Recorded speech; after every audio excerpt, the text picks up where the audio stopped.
Yes, guys, you know what time it is. It's your boy David at the Irish Hotspur, Ireland's #1 Spurs fan, and we bring you match day live as the North London Derby is upon us. Of course, Tottenham face Arsenal, where North London bragging rights are at stake. As you can see, we are joined by co-host Jack and Nicky, the one and only Game Day Butler. Jacko, how are you keeping, my man? Waking up for basically the biggest game of the season, Dave. I mean, such a huge game for the likes of us, being able to get some pride back from the likes of the scum. And then also maybe, who knows, Dave, we could be pushing ourselves up in that table a little bit here and, getting some respect back in the likes of the top four race and just the general, Conte in, Conte out debate, and just maybe get a little bit of camaraderie with the fan base here. Let's build that cauldron of hate you were talking about, Dave. No, absolutely, Jack. I can't wait. Look, today it's time to put rivalry aside. Enoch in, Enoch out, Conte in or out, any of this. Put it all aside today. Let's turn up United today and let's fucking smash them Gooners. Shawnee, Game Day Butler, how are you keeping, brother? Oh, I can't wait. I cannot wait. I didn't sleep very well last night. It's one of those things. I'm actually more nervous game day eve than I am on the game day. You get the anticipation and the energy. And you don't know what's going to happen, and you've got your thoughts and your ideas, and you don't know whether your man Conte is going to do it the way that you want it. And you look at Arsenal, you see on Twitter, and everyone's putting out their speculation, predictions. It's a nightmare. The day before this day is the nightmare. But on the day right now, I'm just excited. The nerves, they're still bubbling there, but I see them as like anticipation of something that's excellent, something that's going to completely transform not just our season. We're going to kickstart it now if we get the result today, but we're going to derail Arsenal's. The title race will be blown wide open. And then we got Man City next, and if we get a result there, we're back in it. We are back in the race. The quad or the trifecta is still on. It's still on. Absolutely love that. Absolutely love it. You're looking at the league table now. Look, I'm not going to sit here and say we're going to win the league, but a win today, we need it, especially with Man United yesterday. But look, I'm absolutely buzzing for today's game myself. Bit of pre-match nerves yesterday, but I'll be honest, today, even late last night, I went into full delusional mode. No one's going to take me out of that until the game is over. But most importantly, I want to see who's in the chat with us. Let's see who's joining us today. Oh, by the way, everybody, stay tuned. I have a little surprise for everyone at home today, by the way, a little bit later on, in around 1:30. Those who get to go to the game today, I'm jealous they get to soak up the atmosphere. But I went about sourcing some atmosphere and bringing it to you guys today at home for the North London Derby. So make sure you stay tuned for that little surprise for you all. Let's see who we've got in the building to join us. A lot of people in nice and early. Big up, Mr. Cohen. How are you keeping, sir? He says, we need this. Kane gets 2 goals, of course, on the cusp of history today. I have sent out my annual tweet to Harry Kane, letting him know he's on the cusp of history. And let's get it today, champ. Let's fucking have it. Big up, Simon. We've also got Wayne. I like the name. I'm not going to get caught out. He says, big up the Harris Army. Incredibly difficult game for us. I'm really worried about the fact that we are so poor in the first half. I hope the ice breaks and we will start the game strong. Come on, you Spurs. Big up, Wayne. Mark is in the house. Says, guys, big up, Mark. Hope you're keeping well, man. We've got Congo 108 says, come on, you Spurs. Big up. R Green 216 in the building. Afternoon, chaps. Come on, let's have it today. We need a win. Come on, you Spurs. Come on, R Green. Dave, just quickly. Have you got a new Tottenham shirt on? Yeah, my mate bought it for me for Christmas. It's got sun on the back. Is this the first? Oh, it's not the first time you're wearing it. No. Oh, okay. My bad. I haven't noticed it before. It's very. Yeah, no, maybe Dave Grunich or something. Yeah, maybe Dave Grunich today. He's feeling that confident. You could see more of it today. Nice. Today is not the day for this, but this is quite funny. He squeaks when he walks. Daniel Levy. He squeaks when he walks. Not today, but great comment, by the way. Gamer16 says a win today and twice against City. Porro and Skriniar in the transfer window. And just like that, we're winning the league, guys. I know I'm getting too excited. Look, you're allowed. It's not London Derby Day. It's game day. You're definitely allowed to get excited, my man. Big up, Amir. Hopefully you're enjoying your holiday, my man. He says, come on, you Spurs. Let's all push our team to victory today. Come on, Tottenham. Love it. Are you at the game, Amir? I know you're in the UK, I think, but are you at the game? Tottenham till I die says, guys, big up Tottenham till I die. Dark Sun G, how are you, my man? He says, come on, you Spurs. If we can win today and V City, our hope of finishing ahead of Blues and Liverpool might finally come true. Also, I hope the man, Derby ref. Manchester Derby. Yeah. Yeah, I don't think he is. No, I don't think he is. He's a bad ref, though. He's got history. The ref that's been selected has got history of giving Arsenal a lot of love. It's Craig Pawson though today. Yeah, it's Craig Pawson today, which I don't know, Dark Sun G. I feel like that doesn't fill me with a lot of joy either, because I feel like he's kind of been one. In fact, yeah, that's right, exactly. I just looked up his face, Dark Sun G. He's the one who celebrated, or no, the opposite of celebrated.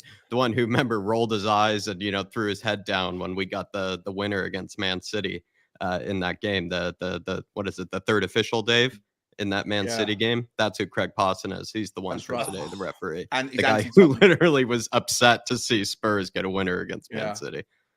That's who it is. Yeah, I don't hold very much hope for our chances with any 50-50s today. So that's why we need our 12th man to come from the fans. They've got a 12th man in the ref, no doubt. We need a 12th man from the fans today. Well, they got 13 man. The guy in the VR room, Paul Tierney, is the one that didn't give that handball against West Ham earlier on in the season. So they got 13 men today. It's all stacked against us. But Dark Sun G, how's your father, man? How is your father? Of course, big Liverpool fan. Wouldn't say he's doing too well. Now, you must know he does want you to lose today, but hopefully that doesn't happen, my man. Come on, Dark Sun G. Got to have one winner in the household. Come on, the Dark. Yeah, you got to have one. Old school boxing fans decide we'll take a draw today. They're only missing Jesus, but we've got more holes in our team. 47 years of this suffering. I get it, man. I get it. Look, we're all nervous today. We're all nervous. Welsh Guy says, big up, boys. Big day. Greeting, lads, and all in the chat. If you can't be up for Derby and give it your all, then take off your shirt. Come on, you Spurs. Strong words from Welsh Gal. She's got the IPAs in the fridge. She's got them ready. Hopefully you got a few extra, by the way, because we might need them after the game. But big up, Welsh Gal. We've got fans round far. Big up, lads. No matter what is happening off the pitch, we need to stay behind the team until the final whistle. We beat the kids. Believe me, 3-1 Spurs. Come on, you Spurs. Come on, Faz. What else we got here? We've got Stevie D. He says, Faz, are you going to the game today, my man? Actually, let me know, brother. You usually go to games. Steve D says, I plead the fifth on the poll, mate. So bloody nervous. Come on, you Spurs. No worries at all. It's just simply we think Tottenham are going to win the North London Derby. I get it if you don't want to answer, brother. Big yourself up, though, Stevie D. We've got Paddy Higgins says, I need a Xanax. He needs to relax. Big up, Paddy Higgins. He's absolutely pumped. I love that. Oh, by the way, he's made me a special little image for if Harry Kane breaks the record today. I like it, by the way. It will be going up. We've got Legend 27 says 3-0 Spurs. Love that. Sete says, really worried about today, boys. Feel like we are totally outclassed by Arsenal. Don't want to be embarrassed again like the other month. I don't either, brother. None of us do. Look, we're all nervous, but, it's Tottenham. We revel in that underdog feeling, my man. Leon M96 Koi says, big day today. Going to my first North London Derby. Hopefully we smash this scum. Big up, Leon. Enjoy it, man. Honestly, it's incredible. You should be down there already, by the way. For the longest time, I thought his name was Leon and he would just live close to the M96 motorway. And I had to figure out that actually his name's Leon M and I think he's born in 1996, which makes a lot more sense when you think about it. Big up, Leon. I hope you have a good day, my man. You went for a very geoguessr kind of approach there, Sean. Geocentric, yeah. I love it. Big up, Leo. We're going to take some more comments and then we're going to crack on. Who else we got? We've got Alfie Goslin. He says, sorry for the absence. No need to ever apologize, but we understand there's life to get on with. People have different things to do, brother. Never apologize. Says, I think 2-1, Kane and Kulu, Sonny both assist. Absolutely love that. He says, come on, you Spurs. Come on, you Flat Cap Army. Come on, you Harris Army. And Levy out. Come on, Alfie. Love that. Big up, Alfie. We've got John Fitzpatrick. Big up, Davey. Are these reports true? Enoch are looking to sell up today. We must not lose. Come on, you Spurs. Enoch out. Shawnee, you have a bit of an opinion on this? Well, I read the article from the Mail. There was no quotes, nothing. There was nothing to substantiate it. It was just a journalist that, if you've got something to say, then at least give some validation to it. And he didn't. He just went off his own hunch, I guess. And so, I guess the only thing you could align it to is the fact that a couple of months ago he distanced himself, he reorganized his capital, put it into the family trust. I definitely think that there's a transitional period going on in the Lewis family where that they're going to maybe divulge or divest rather into the daughter's ownership and maybe the son's ownership, do some sort of thing over the next couple of years. But I don't know if you can add 2 and 2 together there and get 4, and the 4 being that Lewis wants a 100% sell of his ownership. I think that maybe is a little bit too optimistic as an outlook, but we'll see, right? As ever with these things, it's a moving target, and the news comes out all the time, so we'll see. Well, there you are, John. Hopefully that answers, my man. But big yourself up. Hopefully you and the young family are doing well, my man. Come on, you Spurs. Wayne Bonner says, good afternoon, 689-0 to our beloved Spurs today. Sarah Gill message to Tier Arsenal, a new one. Come on, you Spurs. Tottenham till I die. Look, I believe Kulu will be back today. Yeah. Potentially Bentancur, Potentially Bentancur. Hill off the bench. Hill to do a little mazy dribble to draw that foul in the penalty area in the 89th minute when it's like a delicate 1-1 and Harry Kane steps up with he's already scored the first goal from a header, and in the 89th minute Brian Hill gets that trip like he did against was it Frankfurt? Yeah, Frankfurt. Absolutely ruined something him. very similar to that. And then Harry Kane steps up and gets the second to break Jimmy Greaves' record in the last minute. You're getting Wayne tempted here. He absolutely loves both of them. I mean, Dave, even on the fan show the other day, he loves Papa Matasar just as much as he loves Hill Messi. And we saw how much the other day he loves Hill Messi. So maybe if Bentancur's playing ahead, you don't get to see your favorite youngsters playing today, but he's very happy to see Papa Matasar play regardless. Big up, Wayno. Big up, Wayne. Oh, come on, Wayne. Oh, let's get this done today. Axel G says, I hope Blues lose to Palace and Newcastle lose to Fulham. Look, we need Newcastle to lose, that's for sure. And look, I do hope Palace beat Chelsea. There's a possibility of that happening, Chelsea are not on great form right now. There's a huge possibility of it happening, Axel G. And the more they lose, the better it is for us. Told everybody Graham Potter wasn't the guy. You sure we want Fulham to win? Fulham are right on our coattails. Right, yeah, they're right behind. I don't know. Listen, I don't know, man. They're a team that is playing like some of the best football, and they've got their manager's got those youngsters playing some decent kicks. I think that they're a threat. I think they're more of a threat to us finishing 5th or 4th than Liverpool or Chelsea are at the moment. So, we took 3 points off of them, whereas Newcastle took 3 points off of us, at home. So you're sort of kind of thinking, if we come up against Fulham, we can equalize or do even better and get 6 points. Yeah. So I'd take a draw. agree with you, Sean. But I'd be okay with a draw. I'd love to see Mitrovic grab a brace today, Dark Sun G. And then as well, Dark Sun G, when it comes to the referee yesterday with Man United, believe me, I hope they have a long look at maybe, because also as well, Bruno Fernandes appealed to him, Dark Sun G. It's just, I don't know, Man United just seem to get what they want. And I hope for once VAR show up for once for us today, because it seems like VAR have never come to our side. Big up, Dark Sun G. Really appreciate the support, brother. Let's see who else we've got, and then we're going to crack into it. Tony Cornelius says, massive game today. Big up, boys. Come on, you Spurs.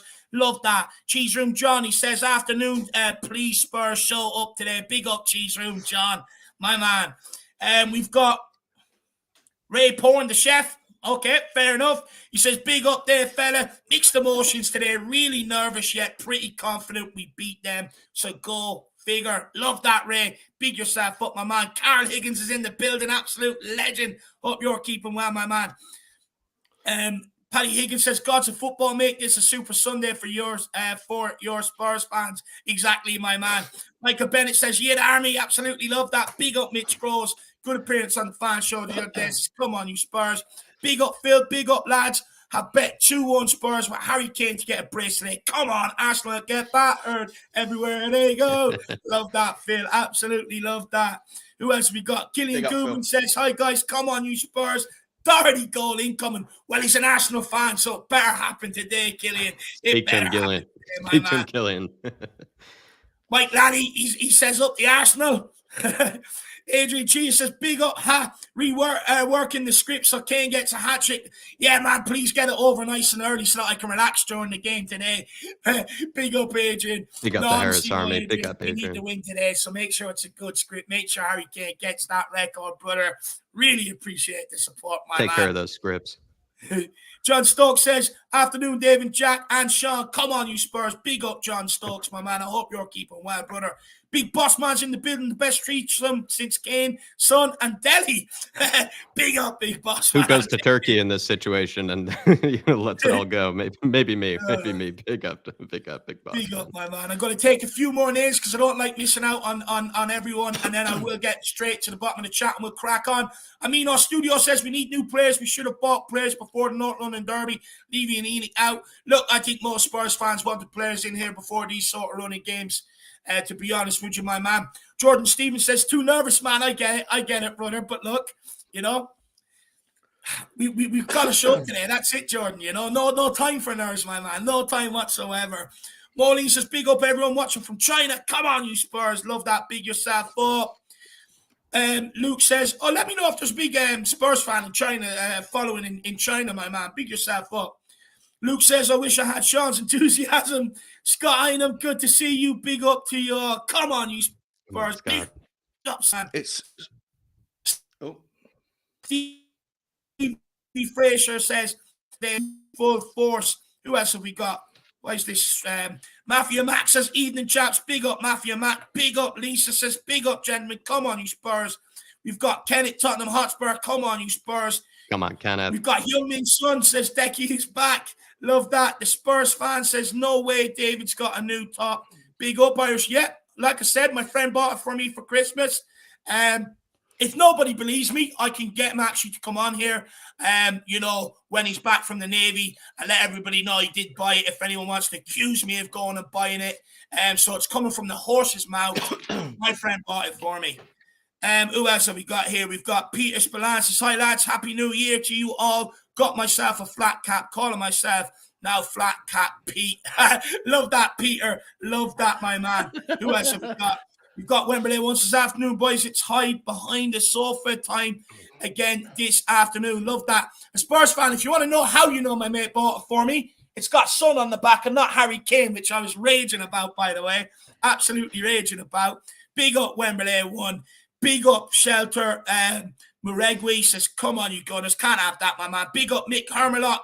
Adrian Schrocker. Absolutely good to see you in the building.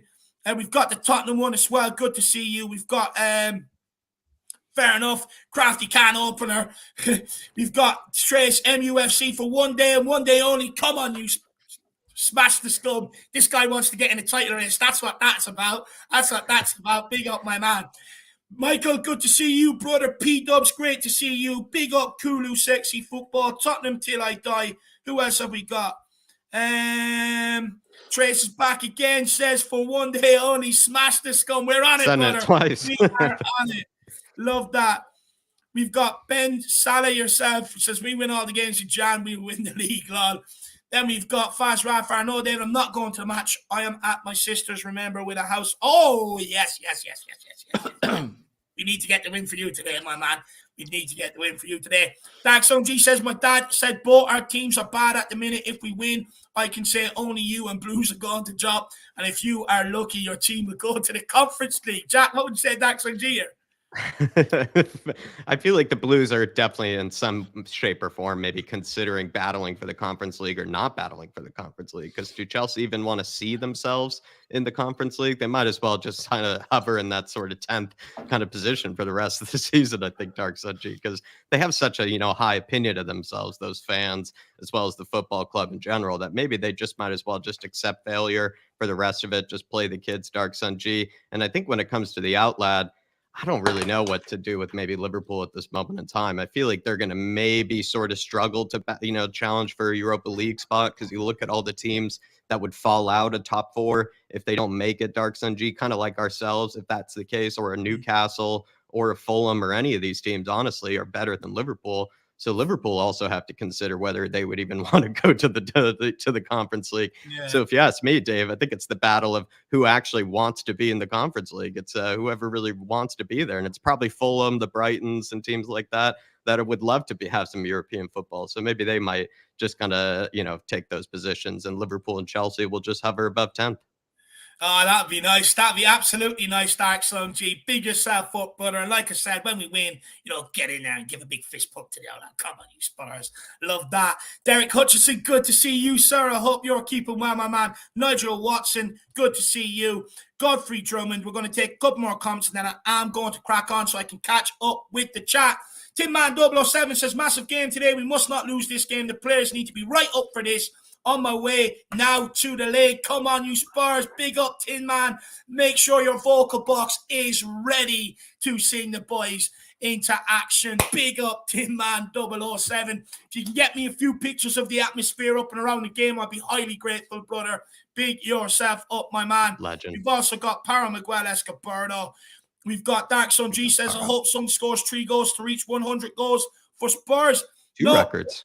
Yeah, it's Kane. Kane can become, our son can get 100 goals for Spurs, and Kane can also become in the 200 club as well in Premier League. I think Premier League goals as well today, which is absolutely unbelievable. A lot of records to be had today, Dark Sun G. But look, I do hope Son turns up because we need him today. We need him at it, and hopefully today he scored against Palace, and hopefully he's raring to go. He does like a few goals against Arsenal, so hopefully he can get the job done today, my man. Big up Hayden Hotspur as well. Good to see you in the building. And then we've got Dark Sun G. If we beat the Gunners, then we face a poor form City. But look, the thing is, they're going to be up for it though, Dark Sun G. This is the problem. They're going to be hurting after that loss. They will absolutely be up for it. But at the end of the day, let's get today over and done with, and we'll take Thursday when it comes, my man. Is the Thursday game at home or is it away at City? What's the first one of the two? I don't know right now. I mean, it doesn't matter, mate, because we beat City every time we play them. Like, we beat City everywhere we go. Love that. We've got Tottenham till I die. Really generous officers. Irish Hotspur. If one day you come to Enfield, come to my workplace. I'll offer you a drink and something to eat. Really appreciate that, my man. Very, very kind of you. But look, I would insist on paying, honestly. And plus, it'd have to be a Coke or water. It's a cheap drink anyway. I'm a cheap day out, my man. I'm a cheap day. But big up, brother. Really appreciate that. Big up, Claude Murphy, Dazzleer as well. So many people in. But look, guys, I am going to have to crack on because I want to get to the bottom of the chat. I want to make sure I catch up. So we are going to skip to the bottom and crack on here. Before we do, we'll take this super chat from Dark Sun G. Now I want to get into talking about the game with the boys. He says, if Fulham win and we beat them next week, then being right behind our tail doesn't matter. Sean, by the way, don't remind me of that penalty kick versus Frankfurt where Kane missed it. Whoa, you're right. Yeah, but it's all right. I mean, those things happen, right? But at the end of the day, what you want is the opportunity to give Kane the chance to put one away from the penalty spot. And 9 times out of 10, he'll take it. And if he can get one of those situations today, and if it happens to come from a Hill Messi mazy dribble in the 89th minute, and it happens to be to win the game 2-1 or even 3-1, let's make it more comfortable. 3-1. Sonny scored, Kane scored the second, and then penalty for Harry Kane. That's a dream world scenario for me. So, I love that. There you are, Dark Sun G. Sean's giving you his dream world scenario. Watch yours, brother. Really appreciate it. Messi techers were on full display that night, Dark Sun G. And we need Fulham to keep challenging, that's for sure. And then Neil Shafton as well, Dave, celebrating 14 months as an elite member, saying, North London is ours. North London is ours. Fuck off back to Woolwich. North London is ours. Love that. Come on. Big up, my man. Absolute legend.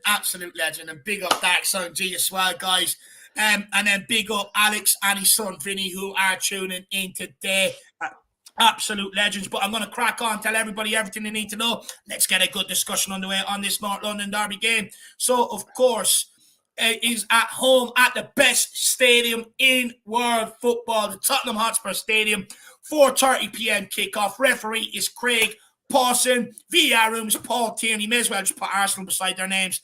And then in the UK, it's on Sky Sports for everybody. In the USA, it's on Peacock. And in Canada, it is on Fubo TV. So there you are. And then the injury lists, we have Richarlison. We will wait and see when he makes the bench. He put out a little tweet during the week, which makes me think he will be on the bench. Romero put up a picture yesterday with Bentancur. Looked like he was on the he was a part of some sort of team anyway in the training, which makes me think Bentancur could be on the bench potentially. He also posted some sort of picture as well, like kind of some sort of match promo picture of himself, kind of day where he's looking all kind of good, and everything beforehand. So maybe he also kind of throwing some maybe housery in kind of the social media as well. Richarlison threw a bit of housery in the social media when it came to his availability. You love to see it. You love to see it. Honestly, Richarlison, to me, after he posted that, it sounded like he got 2 weeks back. Yeah, it did. And of course, Lucas Moura is out as well, everybody, for Arsenal. Emil Smith-Rowe, Tink is out. I'm not sure if he's back or not. Bukayo Saka is back. There was a bit of injury concerns about him during the week. And then Reece Nelson, of course, is out. And Gabriel Ez. Oh, yeah. Jesus as well. No, he doesn't, man. He doesn't. Look, it was late last night when we were doing the images. I apologize. Just quickly, I want to get in on Moondog here. He says, good afternoon, lads. I've just been given the all clear for cancer, so a win would top off my weekend. Come on, you Spurs. Well, everybody, please, give a big well done to Wayno. I mean, I didn't even know you were going through that, brother. Or Moondog, I didn't even know you were going through that, my man. I didn't know. I really didn't know. So it's good. It's good that you've been given the all clear. Moondog is back stronger, everyone. Wow. Big yourself up. Jack, Sean, anything you want to say to Moondog there, lads? Fresh breath of air, Moondog. Honestly, that sounds absolutely terrific, Moondog. Really, brother. I mean, that's insane, dude. Honestly, I mean, I might feel honestly like he's walking on sunshine, Dave, or he's walking on air right now. We're walking on clouds at this moment, Moondog. You absolute legend. So let's hope maybe even certain moon boots comes through today with a good defensive performance, maybe even a goal for you. But really, massive congratulations, Moondog. And I guess we didn't even know, my man. We didn't even know, but really, dude, I don't even know what to say. That's absolutely huge, my man. That's absolutely huge. I bet you're walking on sunshine, my man. Absolute legend. Yeah, I'm absolutely buzzing for you, Moondog. Absolutely buzzing for you. Big yourself up. And Shawnee has something to say to you as well. Shawnee, what do you want to say to Moondog here, my man? Great news. What's it saying? Good afternoon, lads. I've just been given the all clear from Oh, mate! Dude, that's amazing, my man. Oh, I'm so happy for you. That means more than anything else. That whatever happens today, that's the best news I've seen. So congratulations, my man. Good health to you.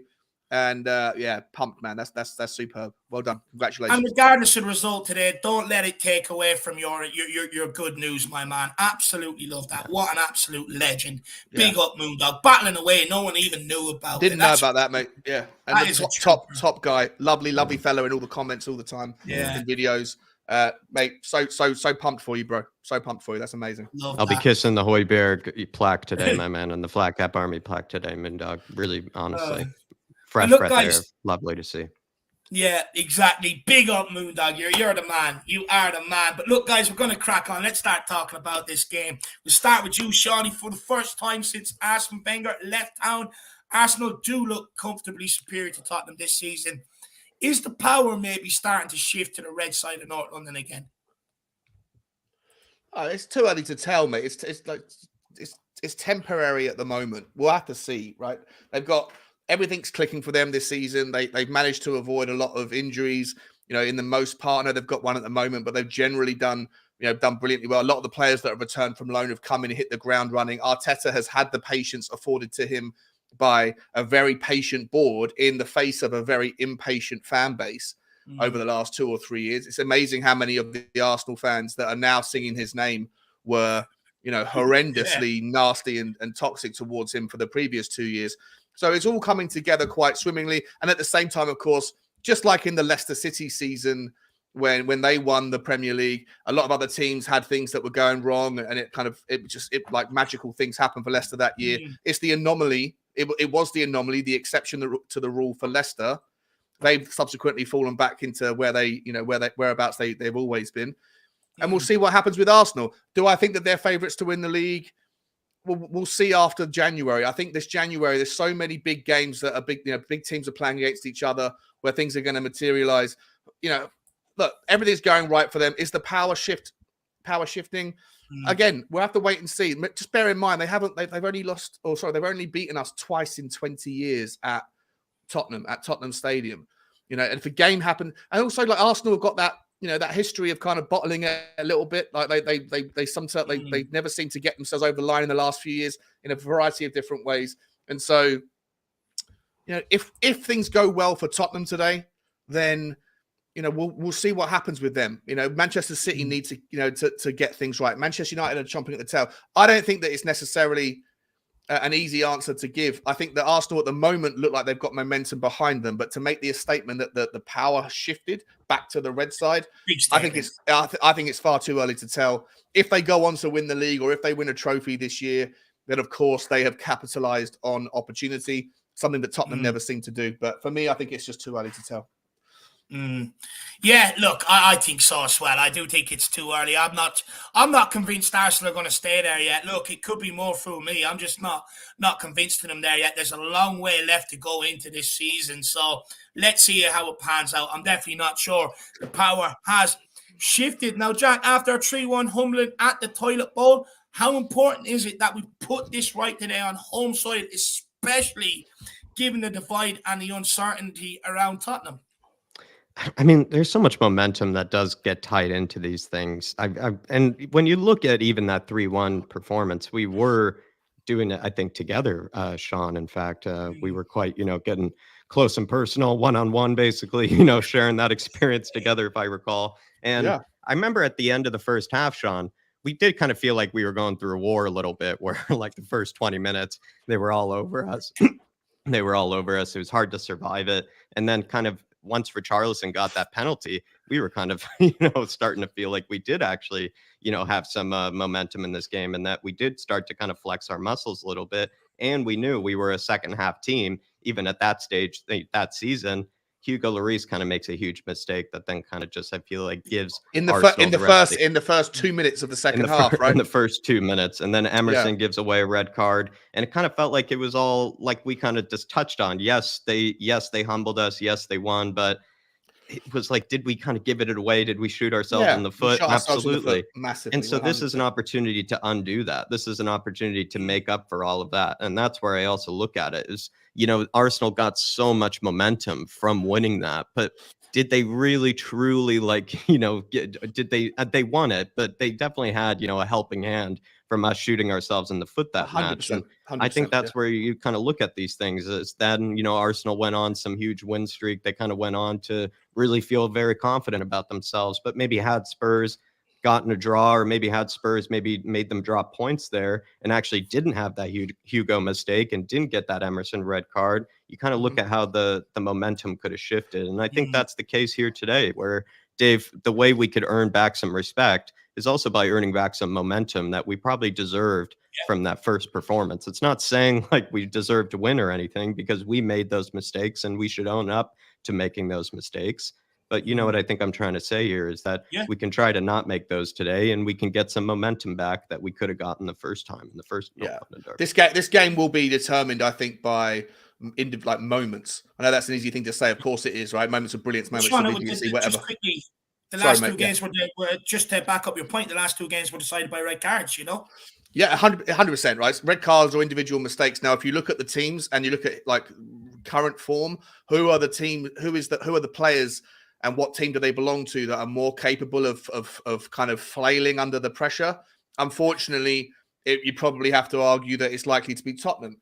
But I hope that Tottenham can, somehow harness the energy that's going to be palpable. And these kids that are coming on the team bus today. I want to see if Tottenham fans, I hope they're on the high road right now. I hope they're in the pubs outside, the 8 bar, getting drink. And I hope that when the Arsenal team bus comes down, they run out and bang on the sides of the bus. I want these 22, 23-year-olds to feel the cauldron of animosity that we need to throw towards them and make them shiver with fear. I want them. I want to take down that element. And if you can do that towards them, and at the same time get behind the players, all of the players, people like Eric Dyer that probably will play, probably have a mistake in him when the pressure's on. Hugo Lloris, the most. Sorry, I'm rambling. The most important thing that I think that I took away from the Crystal Palace game when we won 4-0, it was, I think the thing that we didn't speak about enough was seeing Hugo Lloris make 4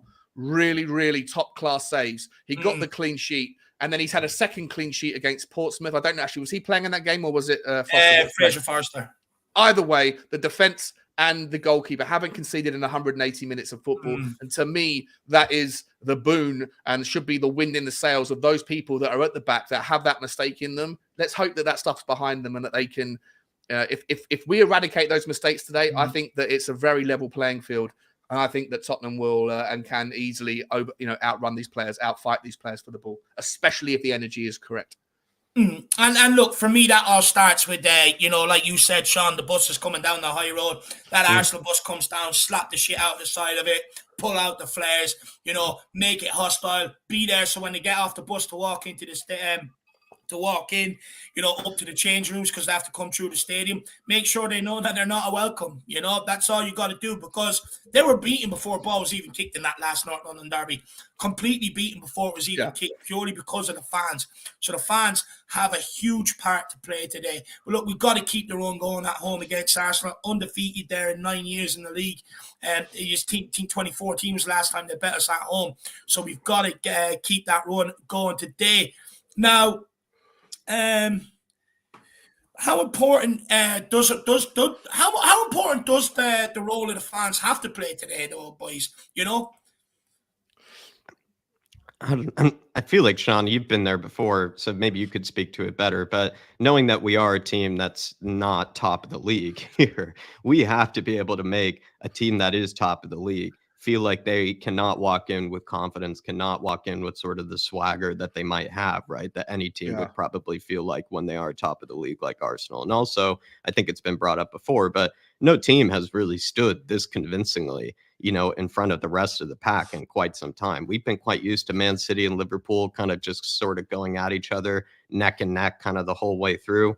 I don't know the last time where we sort of had a team that was just this far ahead kind of so convincingly. And so it's kind of the first opportunity for them to really maybe, I don't know, walk into sort of a place, because I think they have walked into other stadiums and kind of been able to, as we see, they start fast, they start games really well, and then they kind of get a goal pretty early, and sort of that momentum of already being top of the league kind of carries with them kind of like a wind on a sail, and they sort of ride out the rest of the game. Even if it's not a great performance, they just seem to sort of ride out the rest of the game. But when it comes to North London derby, everything about how form doesn't come into it, you sort of think like yes and no, but it definitely does damage their sort of form more going into it than it usually would with any other game. Like, I don't think they can sort of walk into this and think the same sort of passing patterns that they might try to pull off and things like that will always work, because they'll have maybe an extra motivated Højbjerg, or they'll have an extra motivated Bentancur. We even know like Kulusevski will be frothing at the mouth. But I definitely think that it's up to the fans for sure, Sean, to be able to, I don't know, just make it just like last year, I guess. Pretty much everybody on Twitter has just said, make it the same atmosphere it was last year or almost identical. And so, I don't know. I mean, Sean, you could probably speak to it a little bit better. But I completely agree with you, mate. Listen, that atmosphere last year, I stood by myself in the North Lower. I was like, I don't know, row 8 behind the goal that Harry Kane scored his pen in, and there was two people to the side of me, and after that, that was the divide to the Arsenal fans. It was like 4 seats that had the thing. So, I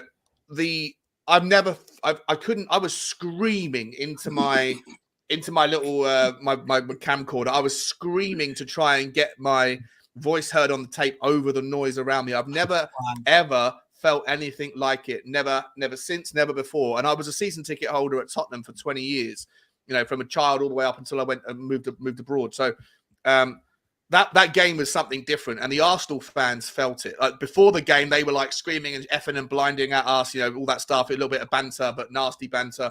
But as soon as the game started, it was non-stop. And the North Stand, for what it's worth, is like supposed to be the family stand, or apparently the family stand. The South Stand is the one that's supposed. So I can only imagine what it was like down that end, because up this end it was just deafening. It was deafening, and I do think that is the great equalizer, because it does get impacted onto the pitch. Now, are Tottenham's midfield going to be able to cope with the tricky movement of Martin Odegaard today?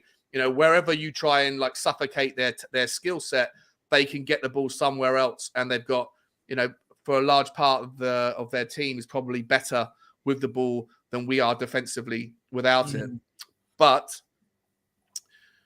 I think that one of the things that I hope that Tottenham fans that are there are going to be aware of is probably the best setup, the best way for Tottenham to play is to allow them to come at us, like to be very defensive, to do that 5-4-1, and then when you get the ball back, you pivot and you chase quickly. It's going to be a frustrating game when Arsenal come to our stadium and probably have 60% possession. But I think that is the smart way to set up against this Arsenal team. Going toe to toe with them and having a high line, you're probably going to get opened up. And so, like, I think that Tottenham fans need to be aware of that and accept that is a reality, and then not get frustrated by when Arsenal have too much of the ball, because if that noise, if the dampening of that deafening noise, if that gets kind of like muddled out because people are getting frustrated that Tottenham don't have enough of the ball, then we lose that 12th man, and that's what I worry about. Didn't Gary Neville say something and it wasn't really that cliche in the way that he said brutalized. it. Didn't he say it was like the best? Didn't he say it was one of the best atmospheres of that whole season that he had ever been to, or something? It was like insane. It was Jack. I had a headache by half time. I had a headache. Unbelievable. No, I'm genuinely serious. I was like, I've got a tension headache from the noise. It's this madness here, absolute madness. I'll tell you exactly what Gary Neville said. I seen it earlier on. I can't remember anyway, but he basically said, they were brutalised before. Tottenham absolutely brutalised them. That's what he said. But Paddy Higgins makes a good point here as well. He says, never mind the fans. The team owes us, the fans, the performance of the season today. The first fixture we look for every new season. Arsenal at home. This is the one you want to win for the fans. And you're absolutely spot on here. Look, I have no doubt everyone around Tottenham today, everyone at the game, is solely focused on creating the atmosphere that they did last season. But the fans can get them going from the very beginning. But once that whistle blows, yes, the fans have their part to keep the energy up in the crowd and stuff like that. But the players also have their part to play today. They've let us down in some big games this year, and it's time to put that right. Last season, we went on a run from February all the way to the end of the season. We need to start that now mid-January. So let's get it done today. But they owe us a massive performance. Regardless who pulls on the jersey, they owe us a big game today, Paddy Higgins. You're absolutely spot on.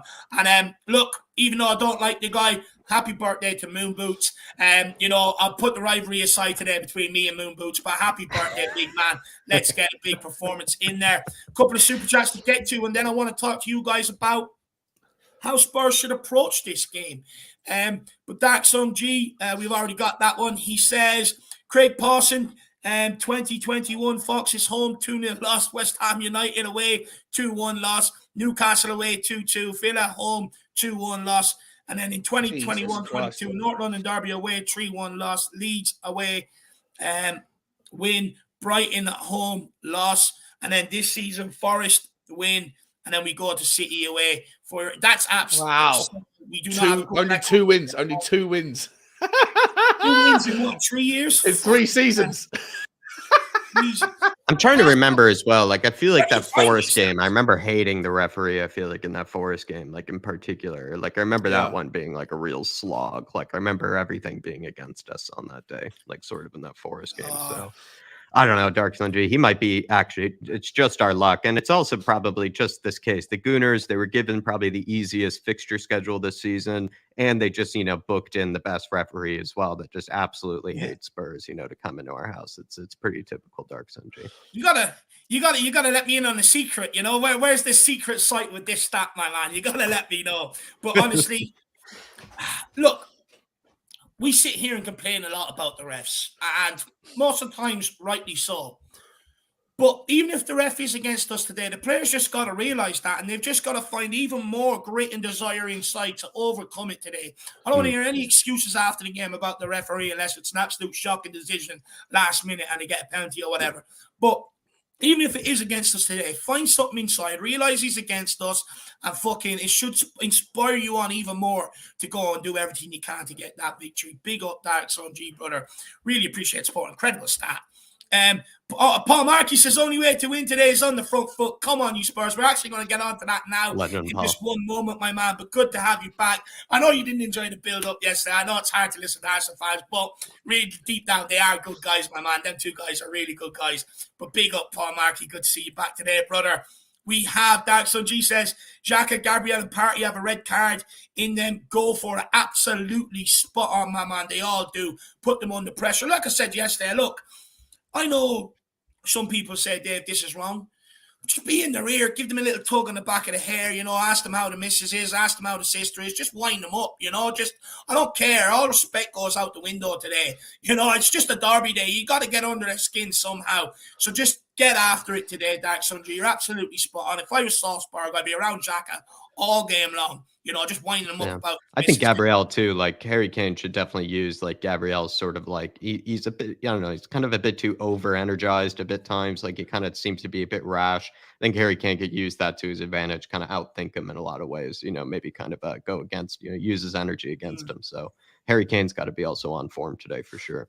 Because Gabriel, I do agree, definitely has a red card in him as well. Spot on.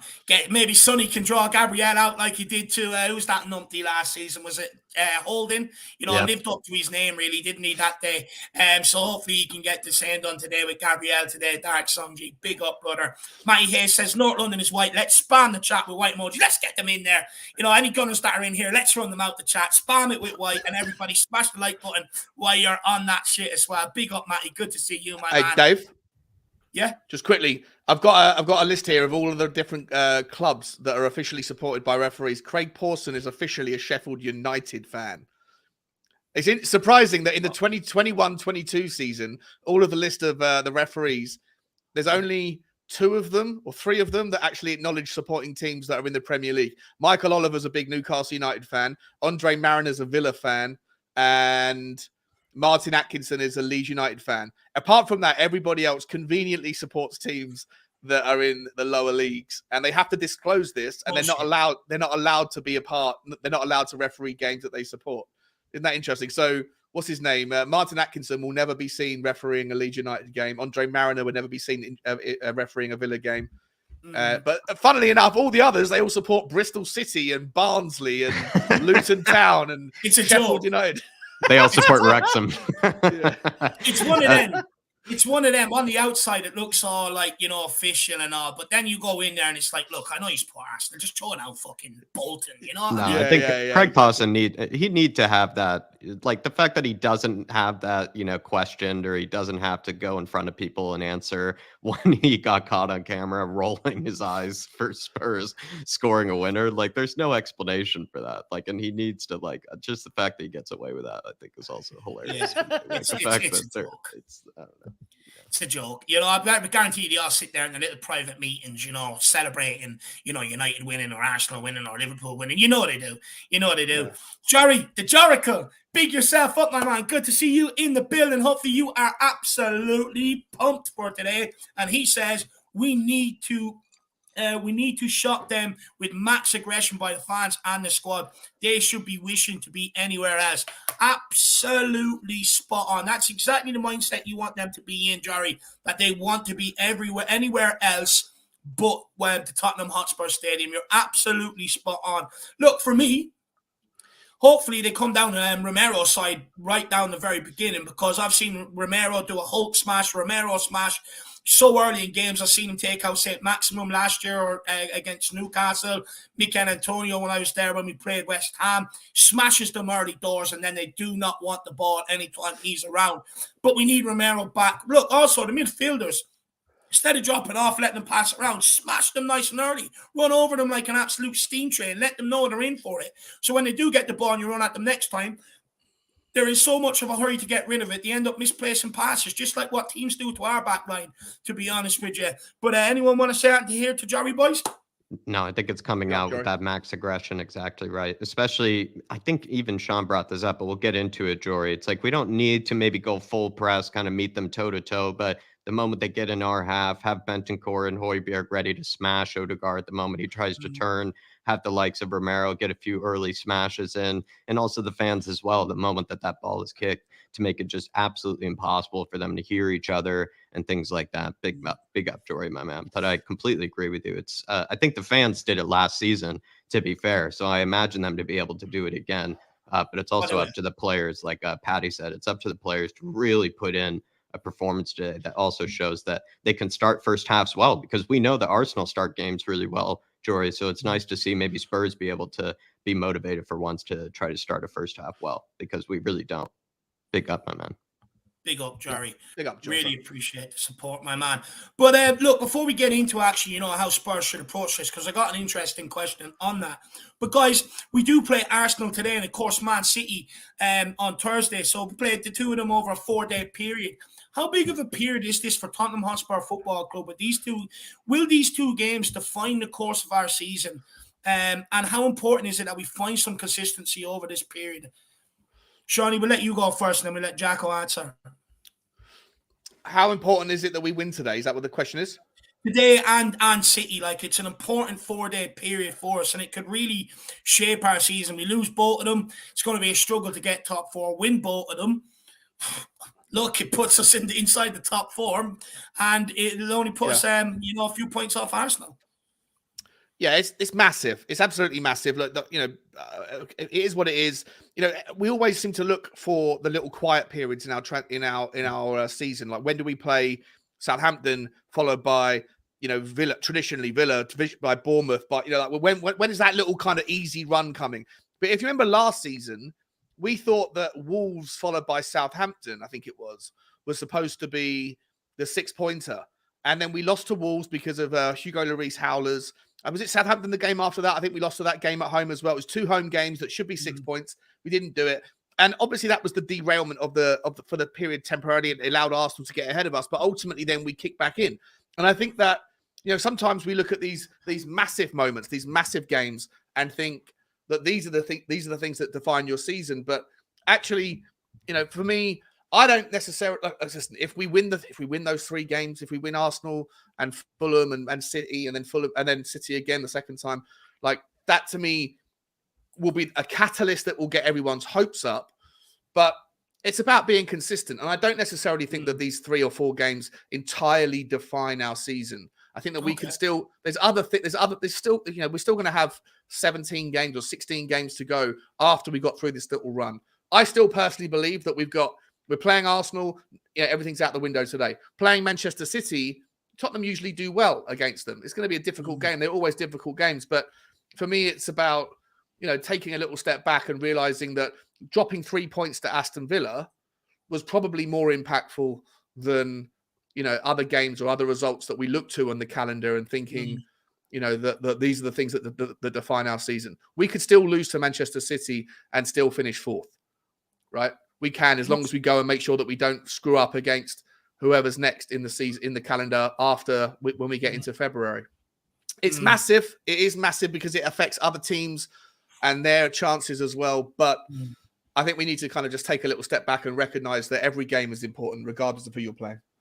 Yeah, absolutely. Absolutely. I mean, Jack, would you agree with Sean that even if we don't get the results we want in this game, that the season isn't necessarily a write-off?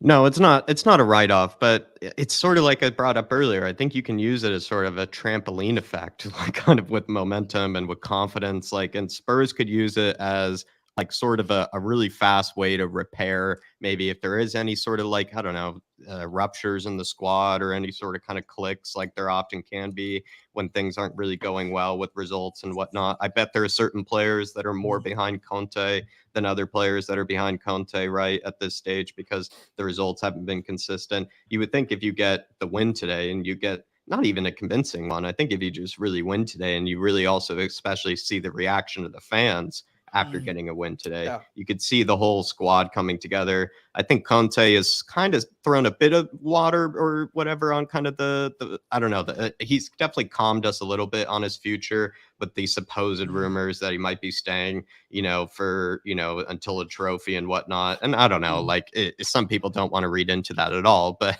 you would sort of then be dreaming of that sort of story if we did win that game. What I mean to say is it kind of just trampolines sort of your confidence, and it trampolines the momentum for us. And of course, we could refine that momentum later in the season. Like Sean said, you can go through a bad spell and then refine your form later. But I mean, honestly, if you win today, or vice versa, it would right? be a massive one. And then for if you go and sorry, just quickly chime in for 2 seconds. If you go and beat Arsenal today 3-0, and we go and beat Manchester City 2-0 away, right? It does a lot more for the expectations of the fans. Suddenly we're back, everyone's suddenly happy again. But then if you go and drop silly points against Bournemouth in a few weeks' time, or you lose to a good Fulham side that nobody's really taking seriously right now, then all of that good work is undone. And so I feel like they're all important, but really the momentum changes when it's against big teams, because the fans' enthusiasm, the fans' belief pivots.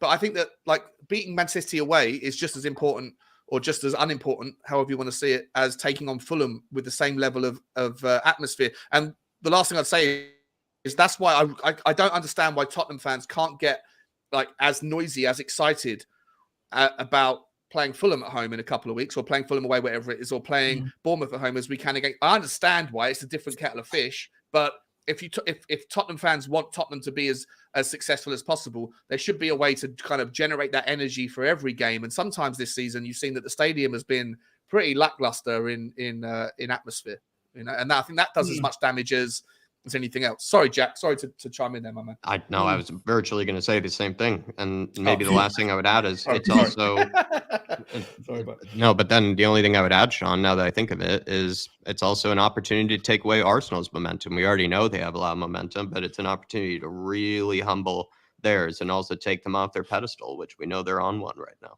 as well. For sure. Look, these two games are a massive opportunity for me to be able to claw back some momentum and really change our season around. Hopefully we do it. If we don't, look, you would like to think with the way the Premier League is shaping up, with everyone beating everybody, it doesn't really end our pursuit of top four. But look, we'll wait and see how it goes. But look, what I do want to know, just give me 1 second, let me find it. Can I have a couple of seconds at the end of the stream to point out a couple of lovely little bets that I'm going to find right now for us? Absolutely. But Sean's bet corner. We got to make a section for that. We have to. But look, guys, some Spurs fans want to see us go right after Arsenal from the get-go and press them high up. Would you like for Spurs to go after them in an expansive way like they did, or like that? Or should we try to stay tight and expose Arsenal's high backline with counterattacks? What way do you think we should approach this? What do you say, Sean? Like, how basically the question is, right, is, how do you go about this? Like, do you want to just sort of meet them head to head, toe to toe, kind of play their sort of way? Or do you kind of play a very defensive, pragmatic, organized shape? What would you go for? Yeah, I think that, listen, and it's going to be, boring, frustrating, and, anxiety-ridden 90 minutes if they do it the way that I think would suit us best. But I do think you have to expect them to come out of the traps. They always start. The first 10 minutes is always theirs. In every game, it's always theirs. The first 10 minutes of the second half is always theirs. And it's where they take most advantage. If Tottenham go and try and play a high line in the early stages of the game, I think we could get torn apart, and then the game could be beyond us. Like, you don't want to go 1-0 down against Arsenal at home. You just don't. Right? Then they can sit back. They can control the situation. If we can get through to halftime, either winning or in a level pegging playing field, I think everything's to play for in the second half. Tottenham usually are better in the second half. So for me, listen, I think it should be about transitions. It should be about shifts. Like, we shouldn't have to think about it just in one half. Maybe you can set up in terms of like 4 quarters. For the first 20 minutes, sit tight. Like, let's see how Arsenal come out. Maybe Arteta's going to try and do something a little bit different, but ultimately probably isn't. He's going to come out and try and go strong out of the blocks. I think we just have to sit there, suck that stuff up, and get 5 men behind the ball and just be completely like a brick wall. And then when we can, when the opportunities arise, when they do drop the ball, when they do make a little mistake, when there's a loose pass, then we pivot, and you hope that Sonny and Decky can get down those channels very quickly. But then as the game goes on, if you get through that first initial phase, 20 minutes in, 25 minutes in, then I think you start to push out a little bit. So I think that there should be like a discipline to the way that we set up. But I think that it needs to be a discipline that also has phases to it.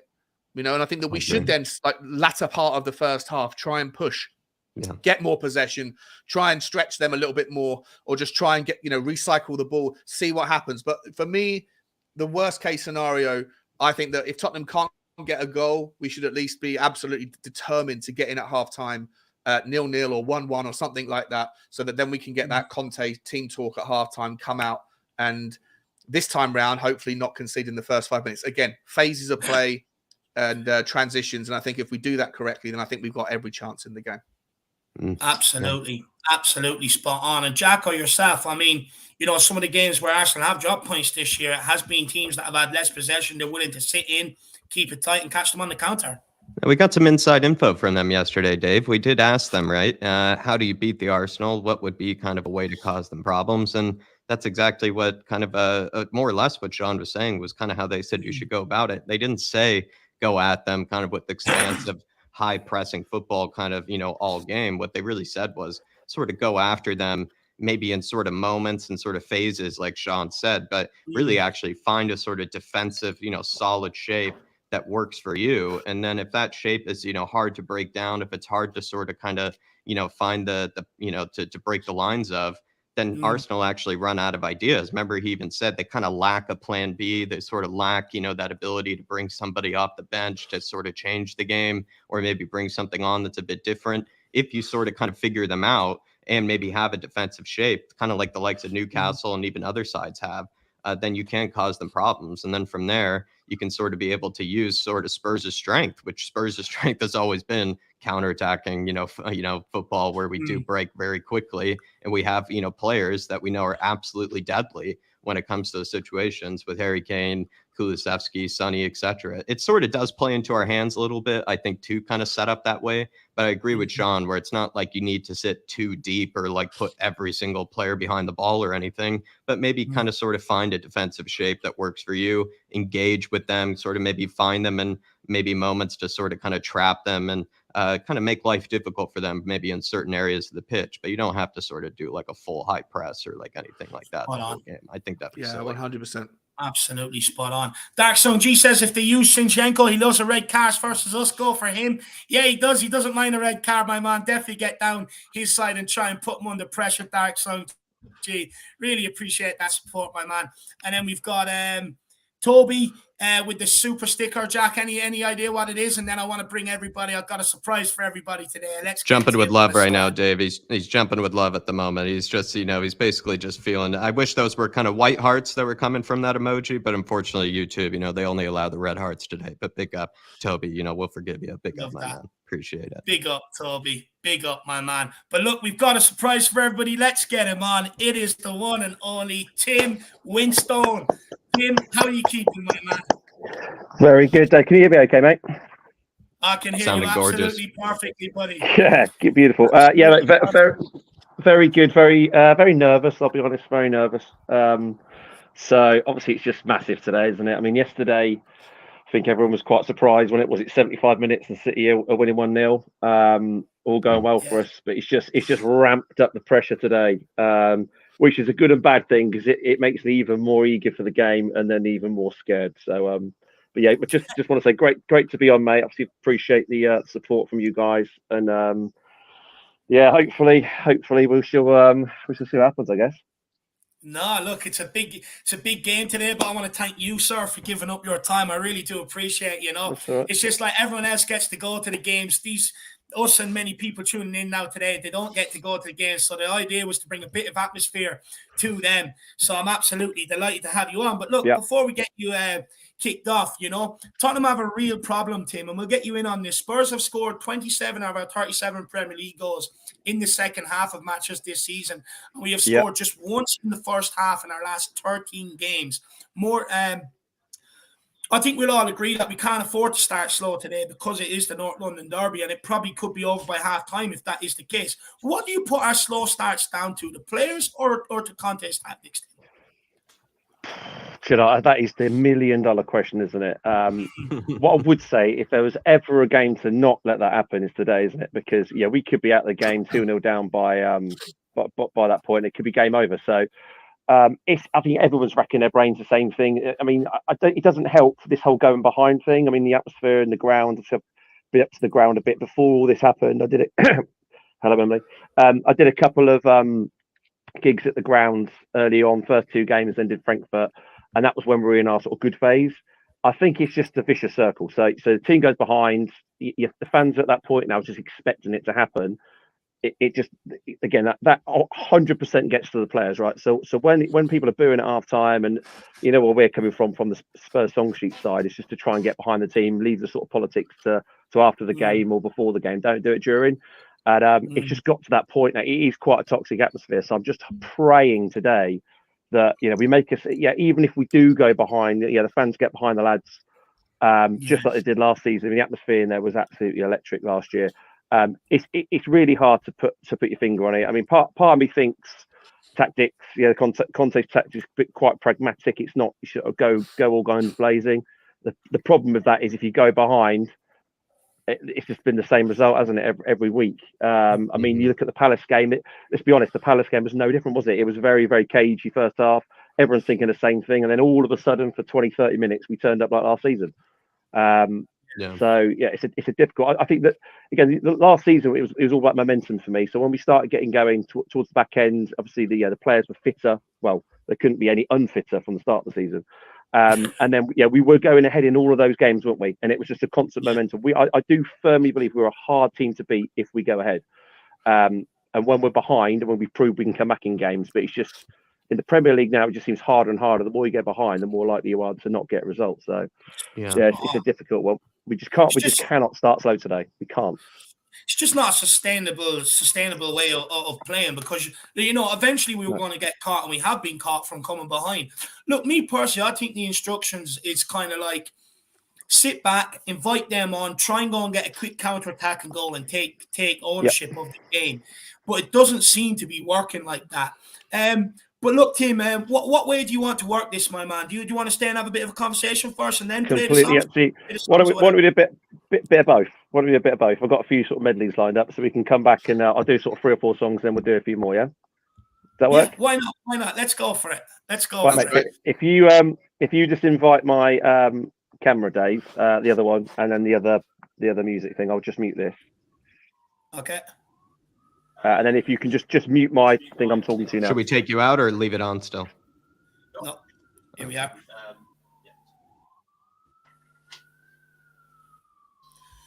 So everybody, Tim is going to play a few songs for everybody to get us pumped up. Let's have it. Let's go, Timmy.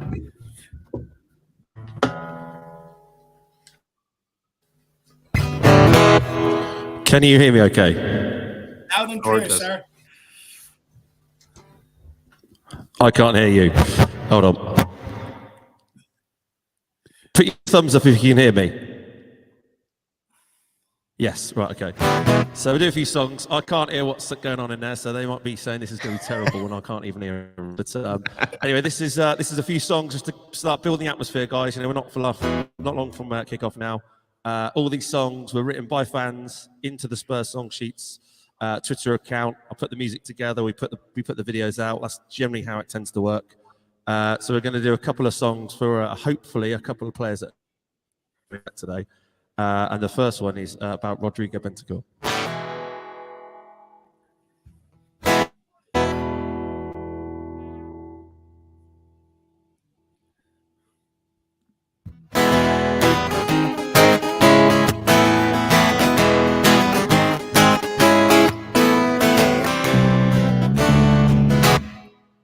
I've got the wrong capo. 1 second.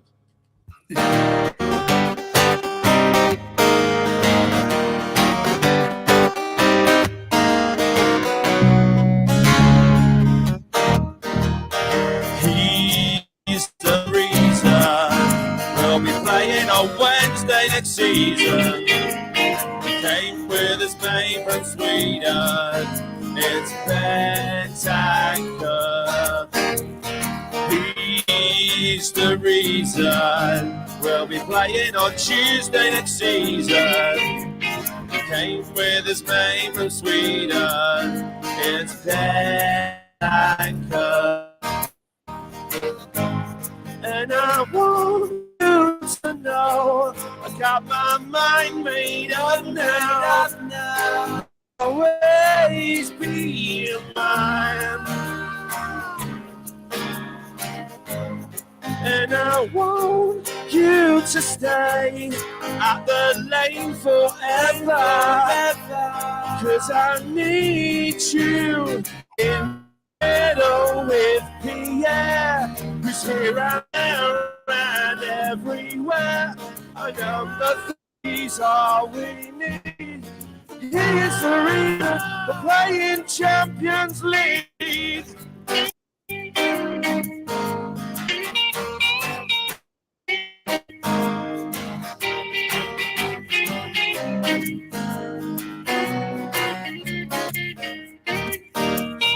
He's the reason we're playing on Tuesday this season.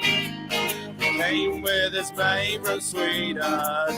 It's Bentancur.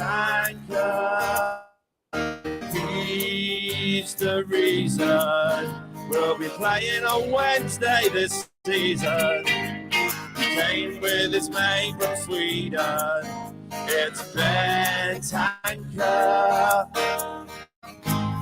And I want you to know I got my mind made up now.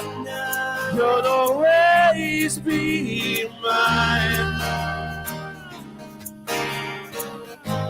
And I want you to stay at the lane forever. So I remember winning tackles at Marseille, scoring goals home and away. A number 30's all we need. He's the reason we're playing Champions League.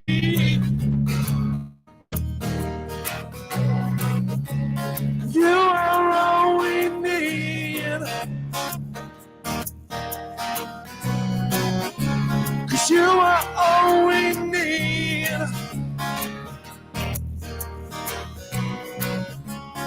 You are all we need.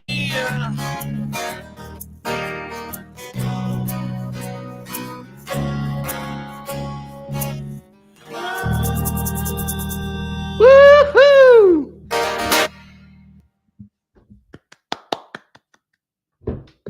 Oh, Amazing. Well done. Absolutely love it. Absolutely. thank you, Tim. Can you guys hear me now? Yeah, can Yes. hear you loud and clear, my Okay, man. good, cool. Right, this one's about a guy that I'm pretty sure is going to come back today. Our lovely winger, Mr. Kulusevski. Thumbs up if that sounds all right, because I can't hear what you're saying. So, good, good.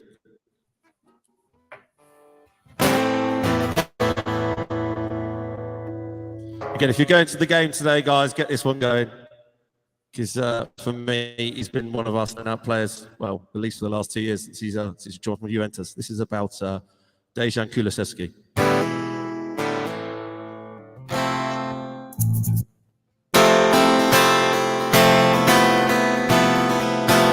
There's not a soul out there, no one to hear my prayers.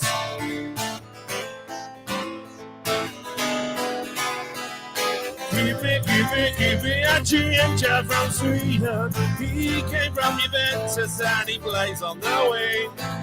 Give me a ginger from Sweden. Number 21, his name is Kulusevski.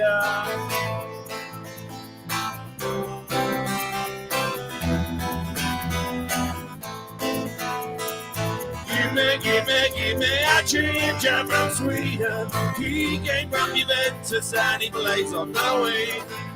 Give me a ginger from Sweden. Number 21, his name is Kulusevski. Da-da-da-da-da-da.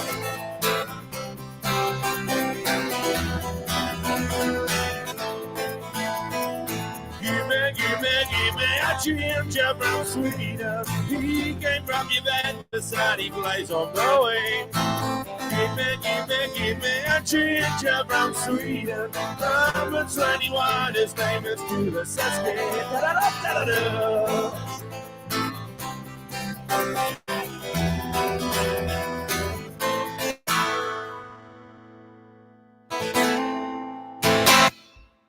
And the last one. Woohoo! Oh, gorgeous. That was getting the pump up. The Kulusevski's even in the chat for that This one. one Gorgeous. is about our good man, Mr. Perisic. Let's hope he puts a crossing for Kane today, eh?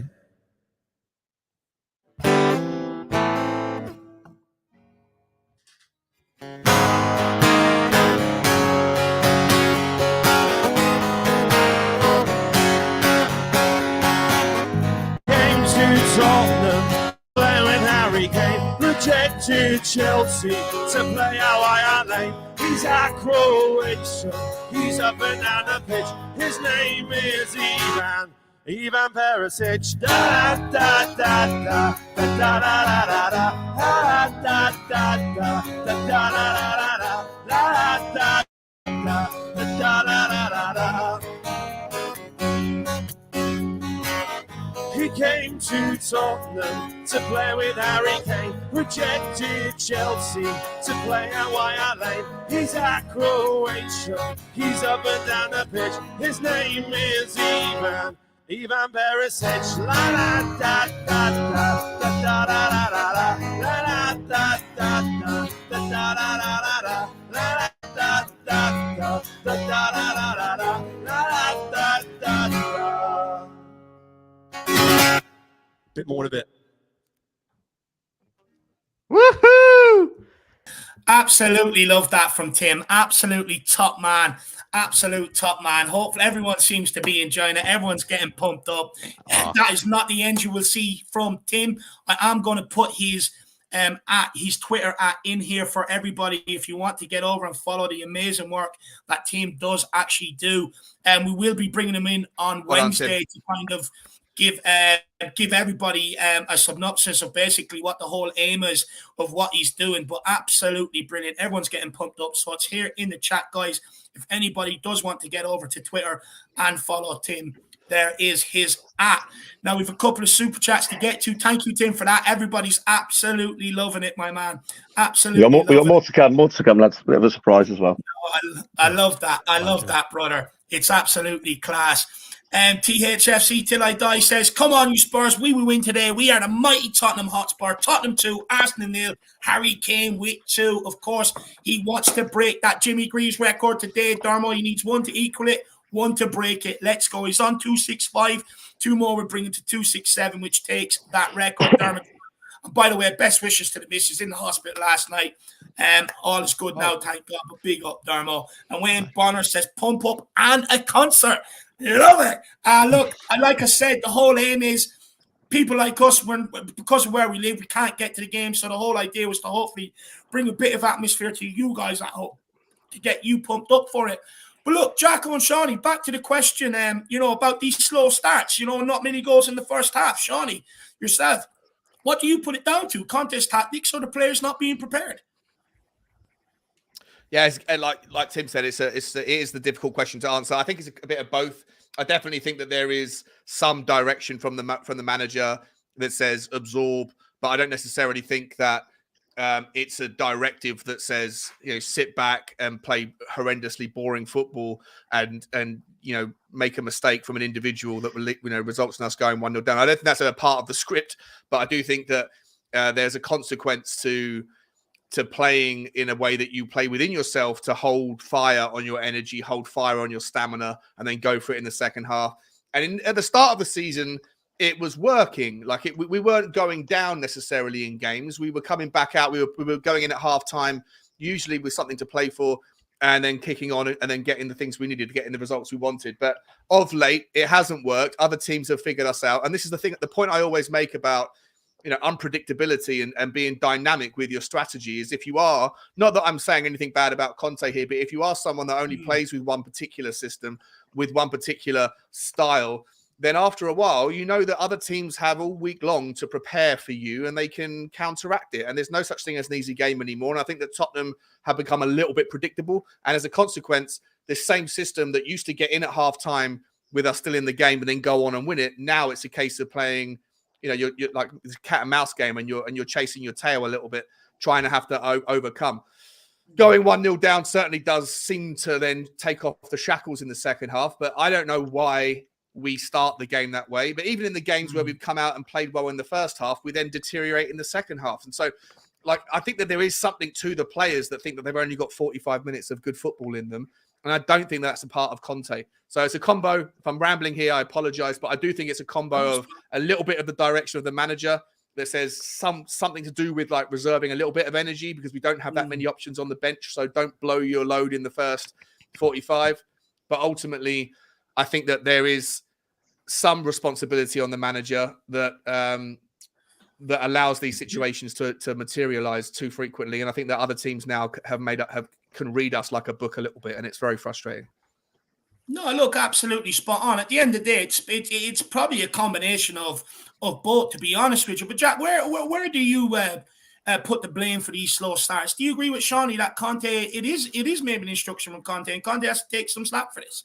I think yes, Conte does maybe, take some blame for it because I think it comes from his own fear of his defense. He doesn't have that much confidence in his defense, I think, to really go after teams and to really try to dominate them. I think he kind of has maybe gone more for the approach of rather maybe letting teams sort of kind of come on to us, and then he can take advantage of that if they're defensively solid enough. Because then if they expose themselves with a bit of a high line or something like that, he knows how to take advantage of that with Harry Kane and Sonny and other players. Whereas if we did actually have center backs that were really good on the ball, and center backs that knew how to progress with the ball, I think we would have a lot more possession. I think we wouldn't have as many spells where we're getting dominated, because it probably is a mix of both, Dave, where I think because he doesn't have confidence in his center backs, he doesn't really seem to go for much of a maybe progressive or expansive approach.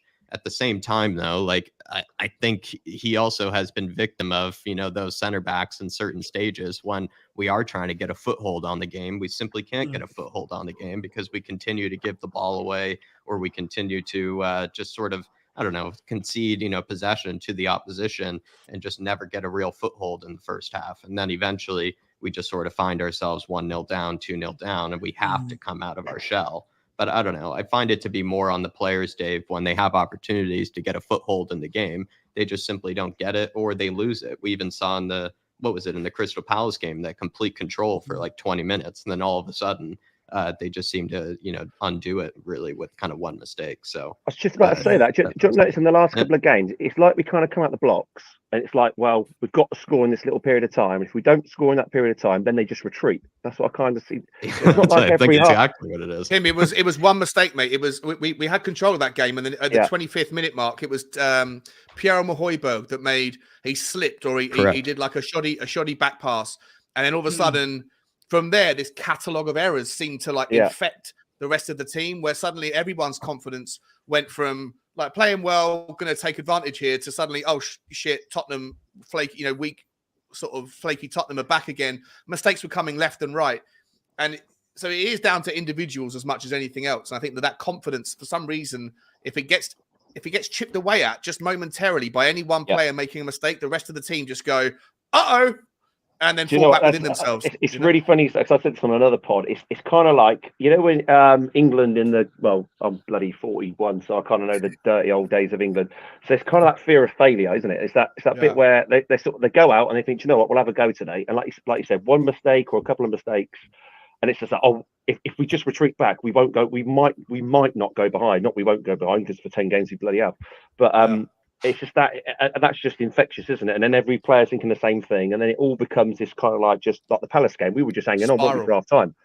Absolutely spirals, mate. And then, I mean, fair play for them to coming out, just again trying to make it more positive. They did come out second half. That opening goal, isn't it? That goal just changed the game, and then all of a sudden, the same players that are retreating are then just going for it, bang on second half. But that's also a consequence of when you go 1-0 up in a game. Yeah, like you're not then playing against the same team, because that team then has to come out, because they know that if they stick in and hang tight at the back, then they're going to, like, the game could just fizzle out and they'll lose 1-0. So they have to come out. So getting that first goal completely changes the dynamic of the entire match, and counterintuitively, going 1-0 down completely changes the entire dynamic of the match. And if we go 1-0 down against Arsenal today, I think it could be. Imagine if we go 1-0 down today, that will show if they come back and win it, it'd be absolute character, because that's got to be, especially in it, like we said, the way the atmosphere has been in the stadium. It's been I would say progressively toxic. And again, I'm not blaming the fans. I'm blaming the fact, just the situation of the team going behind so many times. Yeah. When you pay all that money to go watch a game, again, I'll never condone booing. I just think it's counterproductive. I don't get why you boot half time. But I do get it if I'm paying 90 quid a game and I'm seeing my team go behind every time. Because even as a fan, you just get gutted thinking, well, to win this game, we've got to score 2, as basic maths would be. Yeah. And you're thinking it's hard to do that against any team in the Premier League, isn't it? It's just more and more competitive now. Yeah. And then when you go 1-0 up, which sounds ridiculous, but my mind's like, well, we might not lose the game because I'm a proper Tottenham fan. I've been through the hurt, so like, we might not lose the game going 1-0 up. So you just feel a bit more positive about it. So you can enjoy the game more as well, right? Like going 1-0 down and knowing that Tottenham have got a history of coming back.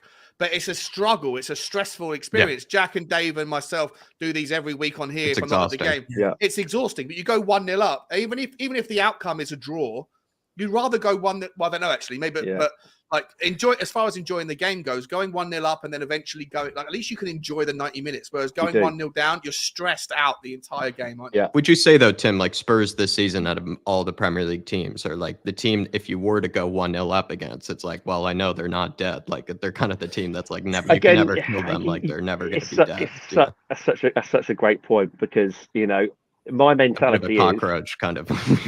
My mentality is if we go 1-0 down, we're probably losing the game. Just because I'm just used to Tottenham being Tottenham. But this season and part of last season to some extent, I mean the Leeds game was just utterly bonkers, wasn't it? But you do feel that even the Brentford game. If I to kind of flip that and say that I was gutted we didn't win. Like when it was 2-1.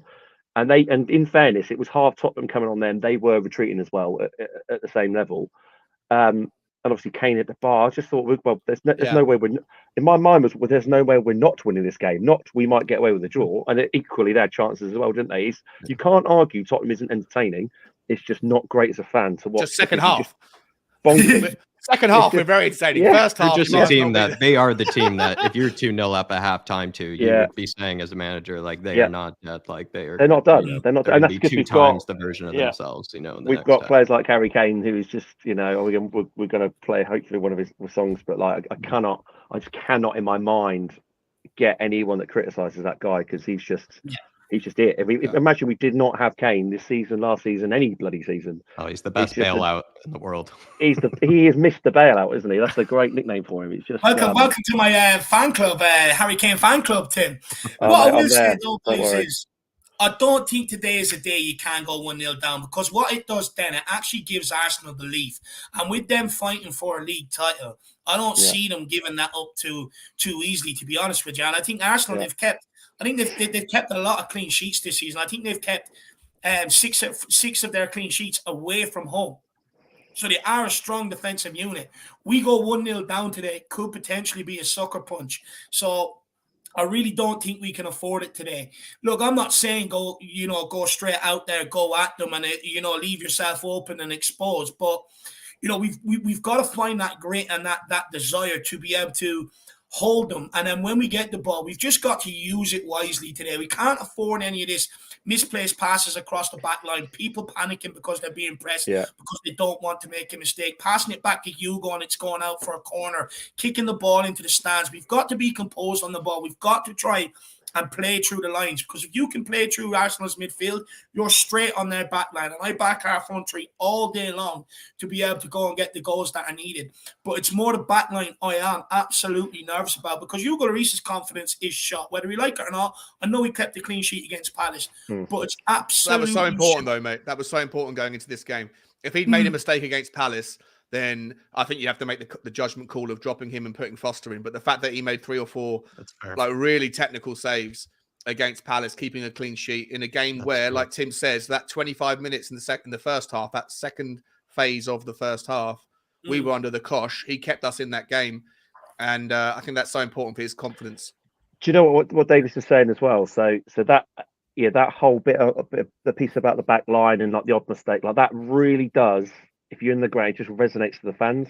It just makes the fans nervous. And because it's sort of like, your Man City take out yesterday, you go behind. I mean, the whole fans don't, just erupt into some sort of like disarray. Like if Tottenham, it's just like I feel like we're on tenterhooks waiting for it to happen. If it happens, it's like, oh my god, it's the worst thing in the world, and that obviously does translate to the players. So it is that bit about just being as solid as you can, then through the game, hopefully build confidence, hopefully get a lead, and then again you'll then start hearing hopefully the fans from the minute one are going to be there. I mean, I to appreciate those guys haven't been to the ground. I mean, I haven't been for a couple of months. It's been dreadful. At home it's been dreadful, and there's no way. I mean, we put it this way: we're not as bad as Everton, because I've never seen anything like that yesterday. Whether you guys watched bloody ridiculous I've seen things going on yesterday. Yeah. So at least we can say we're not the worst, but it has been bad. So I think that first goal today is utterly important. And if we do go behind, the worst case, touch wood we don't.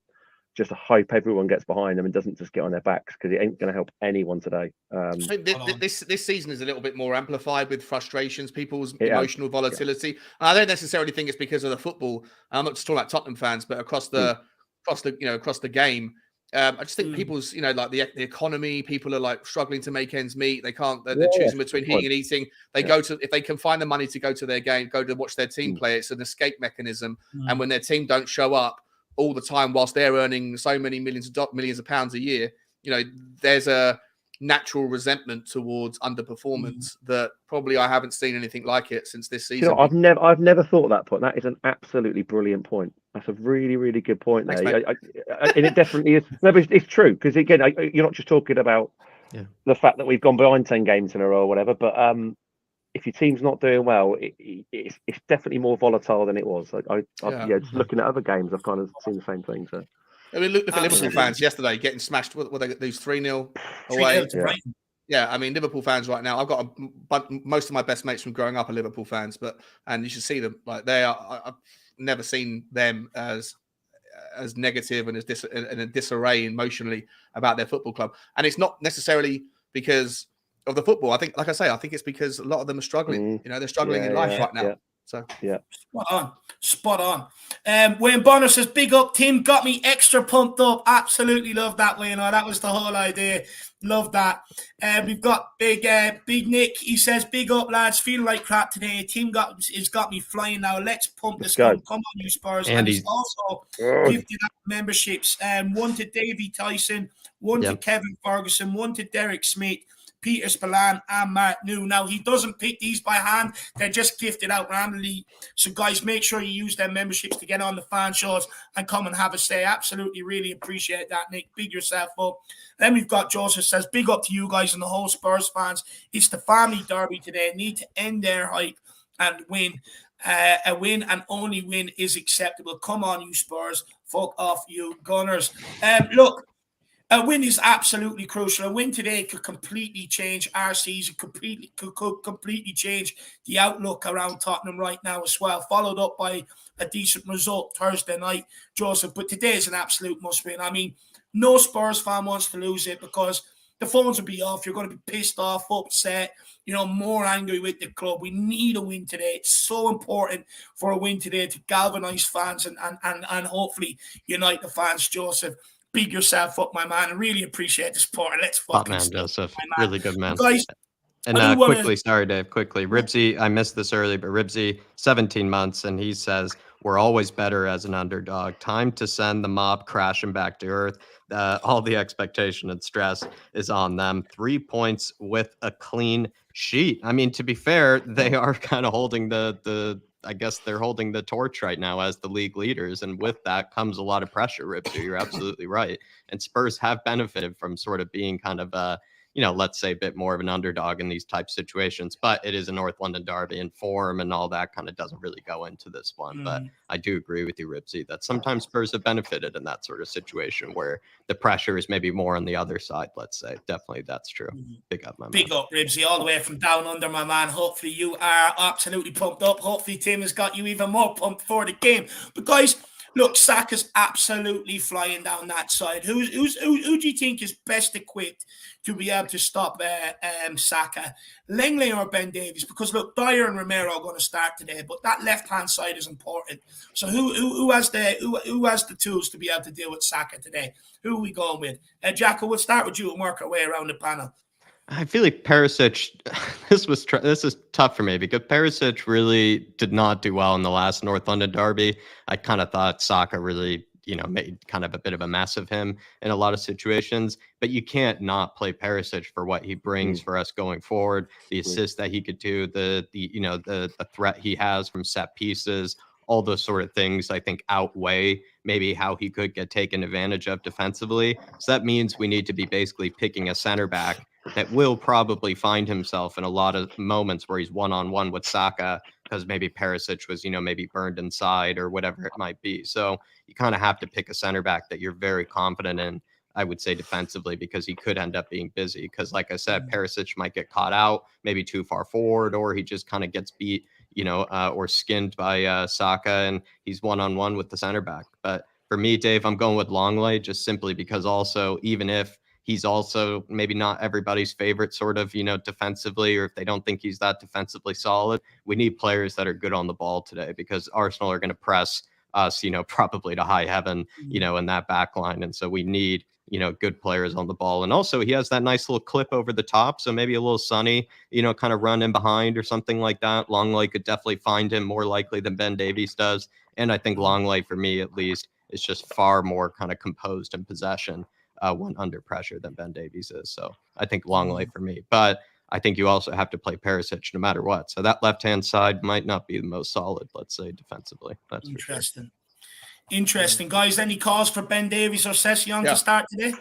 Yeah, I got a little take on it. I think personally, whilst I understand Jack's point completely about Perisic and the ability to generate an assist out of nowhere, there is an argument that you could make that the right setup on the left depends on what you set up on the right. If you're playing Doherty, who's going to get ahead and play with Decky, presuming Decky's going to play, then maybe Tottenham don't necessarily need to rely on Perisic as much from the start. Maybe you could use Perisic as a weapon off the bench and start with Sessegnon. We remember last season, Sessegnon was, I know that Sessegnon last season's a different version to Sessegnon this season, but he had a different, he offered a lot more like a pocketability of the people that were running at him.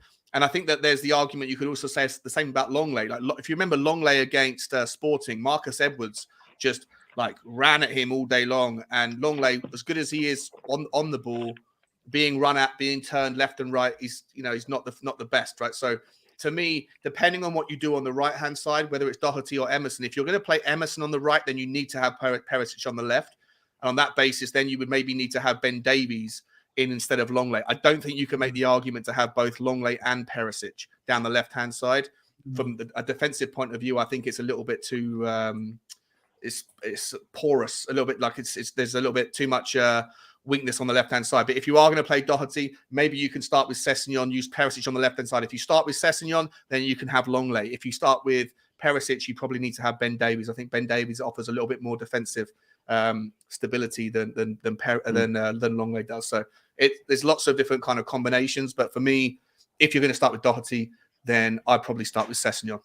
And Sessegnon and Longley, or Perisic and Davies, one of the two, not both. Interesting. Tim, where are you at? Because with Langley, he's sort of press resistant. He's good on the football. He can pass through the lines, and we know Arsenal are going to press us. But whereas Ben Davies, I don't like him on the ball. I think he can be pressed very easily. But we know he puts it all on the line. So where are you at? Who's better equipped to deal with Saka? I think, what I want and what I think are two different things. So I actually think he'll go Dyer, Romero, and Langley. I would play Davies for the same reasons. So I think he's going to play Perisic no matter what, because his delivery and how many assists has he got this season has been class. Or at least start with Perisic. So again, if I start with Perisic, I'd probably play the fact that it's a derby. And someone's just put in the comments there that Ben Davies loves a scrap, and I think for that reason, I would personally play Ben Davies behind Perisic. I actually think he'll play Langley, which I agree is a risk because Langley and Perisic, I get where you're coming from. I think Doherty has to start. There's no chance in the world that Emerson starts unless something's happened to Doherty. I think he's done enough, and B, I mean, everyone knows that Emerson can't cross at all. So and today, for me, those wing backs, not that they're not critical in any other game for Conte, today especially is massively important. So I hope he plays Davis, but I think he'll play Langley. I think it'll be Romero, Davis, and Davis, Romero, and Dyer. There's no way Dyer doesn't start in this game, and I kind of get that because it's a North London derby. He gets it, doesn't he? So yeah, unless there's been some other sort of crazy injuries like Basuma in the warm up like the other week, I think he'd go Langley, but I would play Davis. Yeah, interesting. Look, I would prefer Langley. I think he's better on the ball. But look, guys, we're going to move into midfield, and then I want to talk a bit about Harry Kane before we end off. But in midfield, look, no one knows for certain whether Bentancur is going to be starting today or not. So just on the off case he's not fit enough to be able to start today, who do you want to see get in beside Piero and Højbjerg? Is Basuma, who pulled out the warm-up in the FA Cup and hasn't really hit the ground running, or Papa Matasar, who has come off the bench? He started against Portsmouth, and a lot of fans are hyped by him. And we'll start with you this time, Shawnee, and we'll work our way backwards this time. Of the options, is this presuming that Bentancur's not playing? Yeah, presuming Bentancur's not playing. Yeah, it's a tough one. I think, listen, as much as I'm impressed by Pape Sarr, let's be honest, he played against the Portsmouth team, and he played in the last 20 minutes when we were already 2-0 up against a desperate Crystal Palace team. So whilst it's great to see him kickstart his career and do wonderful things, I don't think he's been challenged anything like what he's going to be today by the Arsenal midfield. And I think that Basuma, as much as I've been disappointed with his introduction to his life at Tottenham, I think generally speaking, he's got a lot more about him and experience-wise. And I just think that maybe this particular North London derby has come a little bit too soon for Pape Sarr. So I don't mind him coming off the bench if needs must. But I think that for me, presuming Bentancur's not going to be playing, I think you've got to put Højbjerg and trust in Basuma. I would go with Basuma too, myself personally. Jacko, where are you at with the midfield? I presume you want to see Papa Matasar come in today? I did want to see Papa Matasar, but I then kind of went for Basuma. I was being a bit of a dramatic about it, if I'm going to be honest, because I kind of thought to myself, I was like, if we signed Basuma, like the whole people originally, even myself included, thought it was going to be one of the signings of the season for Spurs. Some people even thought he was going to come in and displace Højbjerg. That just hasn't happened. We haven't seen the Basuma that we got to see at Brighton kind of come through for Spurs yet. And I'm not saying that version of Basuma is going to come through today in this North London derby, but you like to think that you sort of brought him in for a reason. And he does have the experience in kind of the bigger games before. He has had great games against Arsenal in the past for the likes of Brighton. But with Basuma, there is that worry that I feel like in the West Ham game, he didn't exactly play too well. And he hasn't really done that, I think, great in certain high pressure games or certain high pressure scenarios. He's given away pretty bad yellow cards, but I just feel like maybe defensively I want to be a bit more solid today, Dave. So I might actually go for Basuma in hopes that he's really, kind of, focused up, or he's just really kind of keyed in today. So I'm just going to go for Basuma just because he also has that experience in these bigger games. 100%. Which one are we, Tim? Oh, there he is. My man. Do you have any inside information? Do you know if Bentancur is fit to play today? Oh. Tim? We'll wait for him to come back anyway. I need to know what Tim's that massive room that he's performing in. Is that his garage or is that his home? Yeah, mate. This is where the magic happens. It's just my little garage. Studio. It's a big old garage. I like it. Right, yes, it's a double garage that a car's never entered, to be honest. So, yeah. Yes, man, make use of it. But Tim, where are you at with the midfield today, my man? Do you know any secrets? Do you know if Bentancur is available today, or do we have to pick between Sarr and Bamusa? I've seen a few reports saying Bentancur and Kulusevski are both playing. I think that might be wishful thinking, but I think Højbjerg's obviously an absolute no-brainer. I think if we can get Bentancur on the pitch, a 75 Bentancur is better than our other options. And they'll have to see. I mean, I have been impressed with Sarr, I've got to say. The last few games, he looks like where Ollie Skip, I think's probably no fault for his own, just the fact that Conte just doesn't play these players, does he? I think he's kind of gone down the pecking order. I think Sarr's gone into the pecking order. So I wouldn't have a problem if Sarr starts today, but I think Bentancur will play.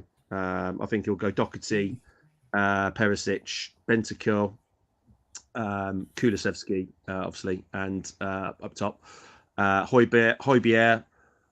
And then I'm not sure. Who knows? As long as we've got, for me, as long as we've got Kane, Son, and Kulusevski up front, you know, that says to me it's offensive. They'd be more worried about us. If we don't have Kulu playing, I mean, Brian Hill. I mean, someone's written a great song about Brian Hill, by the way, which is absolutely brilliant. But he's just too lightweight. He's too lightweight. This is not the game for him. For me, yeah, you can't whack him in there. He's just going to get kicked off the ball. It'd probably be too much. So yeah, if you've got Højbjerg, Bentancur in there, as long as we've got those two, as long as we've got, for me, Doherty and Perisic wing back, as long as we've got Kane, Kulu, and Son up front, I think we've got half a chance. But who knows? For me, guys, I do think though Bentancur is important because I noticed when he is hugely missing, important. you don't see Bentancur or you don't see the midfielders making them long runs to get pressure on the ball and try and turn it over a bit higher up the pitch. We've seen Bentancur do it a number of times. We've seen Højbjerg then do it, but without Bentancur, Højbjerg doesn't seem to do it. And neither the guy beside him. And we sort of, in my opinion, I think we lose that bit of physicality in that midfield. Plus, Bentancur is so good at breaking the lines with the ball, with the passes, you know, getting it into the forward players and also into them, with giving them a chance of getting a hold of it and getting turned and playing. So I would like to see Bentancur back in there today. I think he's absolutely crucial. I think not only does he bring a bit of physicality, a bit of desire to go and turn the ball over, but he also brings a bit of calmness in the midfield on the ball as well. We don't look as rushed in possession when he plays because we've seen it time and time again. The guy's just so laid back. It's unbelievable. Knows how to make a little movement to create himself a bit of space. It's beautiful. Do you know, the thing that summed that up for me, you remember in the Bournemouth game, that last minute, he was so calm with that finish. I mean, a lot of other players are blazing that over the bar, aren't they? Yeah. And he's just, you know, he's been there, done it. I think, yeah, having him come back will give the whole team a boost as well. Him and sorry, just come up breaking news. So Chelsea have signed Mudryk. That's the second time Arsenal have been done. Anyway, hopefully be the third time today. Chelsea will be done by that one, mate. There's no way they recoup 100 million quid on Mudryk. It's the most ludicrous thing I've ever seen in my entire life. I know we've changed the subject, but my God, what are they doing? It's a scattergun approach. Someone sent me a tweet saying it's just like he has no idea what he's doing, Todd Bowley. He's he's got no football person around him. He sacked them all. It's madness. He sacked them all. Wayne Bonner says Sarr is what Basuma should be. I'd start him. Yeah, Papa Musa Sarbele is what I call him. A bit after Musa Dembele. Bit of a tongue twister, but it's a good nickname, Wayne Bonner. Look, me personally, when I look at the kid, I think he offers us a bit of what Michael Carrick used to do. Pick up the ball left, you know, move it to the right, go and follow it, pick it up again. You know, brings a bit of calmness, but also he likes to get stuck in. So, look, if not, I wouldn't be opposed to Basuma or Sarr, to be honest with you, today. Just hopefully they're on their mettle, my man. But big up Wayno. But look, guys, I do want to talk a bit about Harry Kane before we get Tim to get back on that guitar and play us his new Harry Kane song. But look, it is only a matter of time before Harry Kane breaks Jimmy Greaves' record, even if it does not happen today. Do you think that Harry Kane will, no matter what he does, he will always be defined by what he has not won, rather than be defined by his excellence on the football pitch, even though he's broken all the records? I think for me, he'll just go down in folklore, won't he? I mean, especially has. I mean, if you look at you look at the England record, so you know we've got the lyric in the song. So he is England's top scorer if you look at caps. I'm on his joint at the moment, but just look at the way he's changed his game. So you know he's now gone from being an amazing like sort of number 9, you know, great striker, finishing off chances. He's a 9 and a 10 in one player, isn't he? And he's world class. He's world class. 9.5. He's a 9.5. That's a great. He's literally brilliant at both. He could play either. He's like a Kevin De Bruyne and a striker all in one. So for me, he doesn't need. Yeah, he doesn't. I think it's sad for him if he doesn't win anything. I was kind of hoping, selfishly, just England win something. Yeah. Just you know, whatever the equivalent of the Audi Cup is for England, then I hope he wins that. So it's just got Nations League or something. Yeah. The Nations League would have been fine. The thing is, though, lads, like we know how great Harry Kane is, but you know the thing that's always aimed at him. But yeah, what he's won. And do you think that will define his career by the time he retires? Because he's going to break Jimmy Greaves' record. He's probably going to break Alan Shearer's Premier League record. But the question will always be there. And I'm worried that not winning it, Tim, will define his career. That's what he'll be. Mate, do you think though? Do you think though? Like, let's look at Alan Shearer, right? Alan Shearer is generally remembered as one of the greatest of all time. Correct? Fair? Yeah. Do people remember him because he won a Premier League with Blackburn Rovers, or do they remember him for the goals that he scored? Like, I know that the difference between, like, he has the ability to say, I at least won a trophy, right? I get it, but people aren't going to forget Harry Kane because he didn't win a trophy. If he doesn't win a trophy, you know what? And even he can get to 35, 36 years old, he can disappear later on in his career, go and play for someone somewhere and win a trophy and get that duck off his back, even if Tottenham fail to give him what is necessary to win it in a Tottenham shirt. But I don't think his career is going to be defined by whether or not he wins a team trophy. You know, he's won more like individual accolades in the Premier League for golden boots than the vast majority of players that are out there. He probably will, in all likelihood, break Alan Shearer's record. I don't think Alan Shearer is remembered because he won the Premier League at Blackburn. I think he's remembered for the goals that he scored and for his consistency. And I think that Harry Kane will not go down as some sort of like bit part successactual player because there's a lot of people that say to me as well, they remember Alan Shearer for going back to his boyhood club. After he won, you know, he went back to Newcastle and was an utter legend, wasn't he? So there's a lot. I mean, I know we're all Spurs fans. So we're going to say that because we haven't won anything, and hopefully by the time he does retire, let's say we got another 6 years out of him or whatever, another 5 years, and we have won something, then happy days. But it would be a really sad story. Yeah, even if had we not got to the Champions League finals, I think you're one game away from winning the Champions League again for all of us, but more for him as well. It would have just been a massive, wouldn't it? So I just pray to God that, I pray to God Conte stays, and I pray to God that, you know, they both stay, and then hopefully we get there. So we'll have to wait. I think look, their careers at Tottenham are intertwined, in my opinion. I think it's very important to be able to tie Antonio Conte down to a new contract. But look, guys, do we think he is going to break Jimmy Greaves' record today? Is today the day? No better day to do it. You go first. Well, I've had a bet that he's going to score a couple of goals. So, yeah, I think he's definitely today's the day that he equalises it. 100% he scores today. Does he score two? If he does, Tottenham win. It's the best day ever, and that to me is probably is worth more than the result in and of itself. I think he at least equalises it today. If he does, if he does break the record today, Tottenham also win. So, what a day that would be. That'd be amazing. It'd be amazing. Don't worry, we will come back to your little betting corner, Sean. Don't worry about that. But Tim, do you think Harry Kane is going to be the man to break the record today? Is it going to happen today? I'm going to say I've just gone my standard Arsenal Spurs when we're at home. I think 2-1 Tottenham, Kane penalty. That's what I always go with, and it's not that far out a lot of the time. So I think we'll get a pen. I think it's going to be that sort of game, and I pray to God he scores it. And I think I'm going to sit on the fence. I think he'll equal it today. He'll equal it. Nice. Nice. Look, as long as he scores today, it means we have a chance of winning. That's really all that matters. But Tim, my man, we let you get going on the Qatar again. We have to end off very, very soon. I'll just stand. Can you just bring the other two devices in again, mate, if that's all right? Hold on. Yeah, they're not added in here. Hold on. One sec. Again.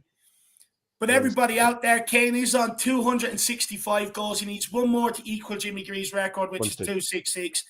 And then 2 to beat it. That'll bring Kane to 267. Be absolutely awesome to see it do it today. It'd be also nice to see Sonny get a couple of goals today. But just while Tim's setting up there, Shawnee, do you want to give us maybe a couple of your bets? Oh yeah, okay. Let's have a look at them. So I've got the best one, the easy one for me. The one that I've gone big on. I've gone anytime goal scorer for Harry Kane. Correct score 2-1. So he hasn't got to score first. He can score at any point. And I've got 23-1 on that one, which I think is decent value. But there's a little some spray and lays here. I've got both teams to score a penalty at 22-1. I think that could happen. I've also got Tottenham to score 3 goals or more. Could be 3 or more goals. Tottenham 6 corners or more. And Arsenal 3+ cards. I got 40-1 on that one, which I think is a bit out there. Only a couple of quid on it. I think there's decent value in Tottenham to score in each half and Tottenham 4 or more corners in each half. I got 75-1 on that one, which I think is decent value. And I've got Son Heung-min to score first and Thomas Partey to be carded first. And I've got 95-1 on that one. And I think that's too much. There's too much value in that one because I think Thomas Partey's got a card on him. And I know that Sonny wants to get, and if Sonny gets the ball, we know what he does these days. He just gets the ball and runs and shoots with it. And if he can find a little bit of space, maybe on the break, then I think he could get score. I think he could score first. And I think that certainly Thomas Partey could get the first card of the game. And if they do, 95-1, come on, that's too much value in there for me. Too much. Sean's been on it all much. You can tell Sean was up at 8:30 this morning, getting across all the deals. Absolutely love that. And we've got Adrian Chia says Kane can break the record today. Question is by how much? Come on, you Spurs. Absolutely love that. Adrian, my man, big yourself up, brother. But look, we'll get Tim in. Tim, what one do I add in now? Can you hear me now? Yeah, perfect. Right, yeah. Okay, so I'm just going to... Can you just mute the iPhone? Good man. Right, so, yeah. Hold on.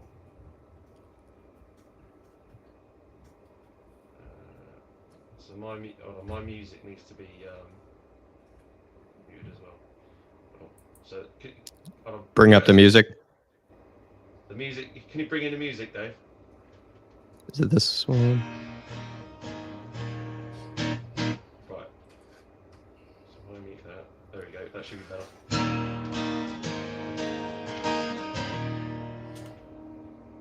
Is that all good? Yeah. Yeah, I think we're good. Yeah. Cool. Right. So the first song we're going to play is Where are we now?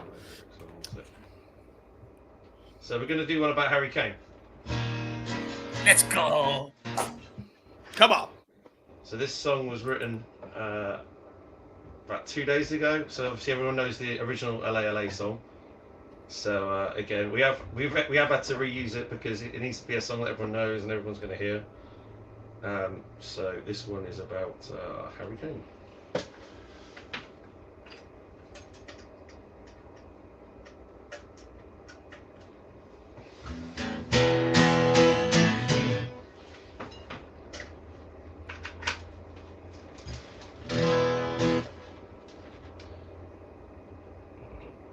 Feedback here. I can hear everyone back, so I'm not sure how I'm going to fix that. But okay, we'll go with it. Right.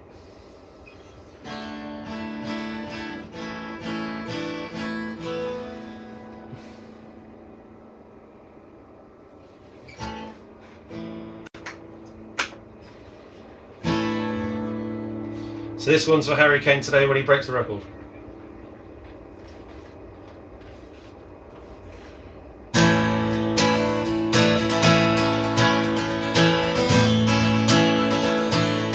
He's our one-season wonder.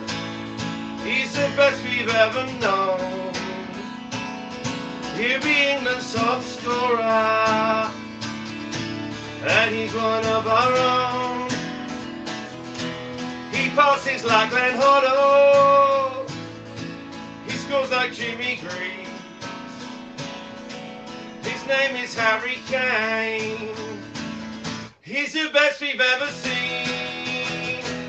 Alley, alley, alley. Alley, alley, alley. Alley, alley, alley. Alley, alley, alley. Alley, alley, alley. Alley, alley, alley. Alley, alley, alley. Alley, alley, alley. He's our one-season wonder. He's the best we've ever known. He's England's top goal scorer, and he's one of our own. He passes like Glenn Hoddle. He scores like Jimmy Greaves. His name is Harry Kane. He's the best we've ever seen. Alley, alley, alley. Alley, alley, Harry, Harry, Harry. Harry, Harry, Harry. Harry, Harry, Harry. Harry, Harry, Harry. Harry, Harry, Harry. Harry, Harry, Harry.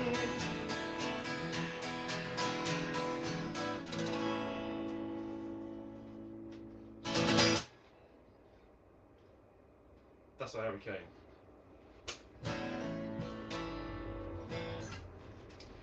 Right, the next one. Hold on, well, my camera goes dead. So this one we won't be able to sing for much longer, so we might as well sing it today because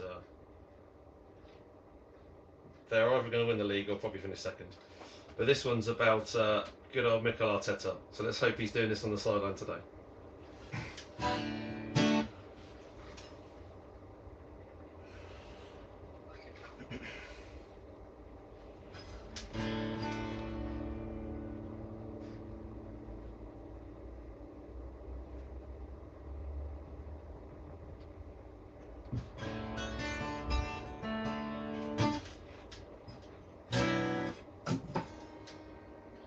It's called Stop Crying Arteta.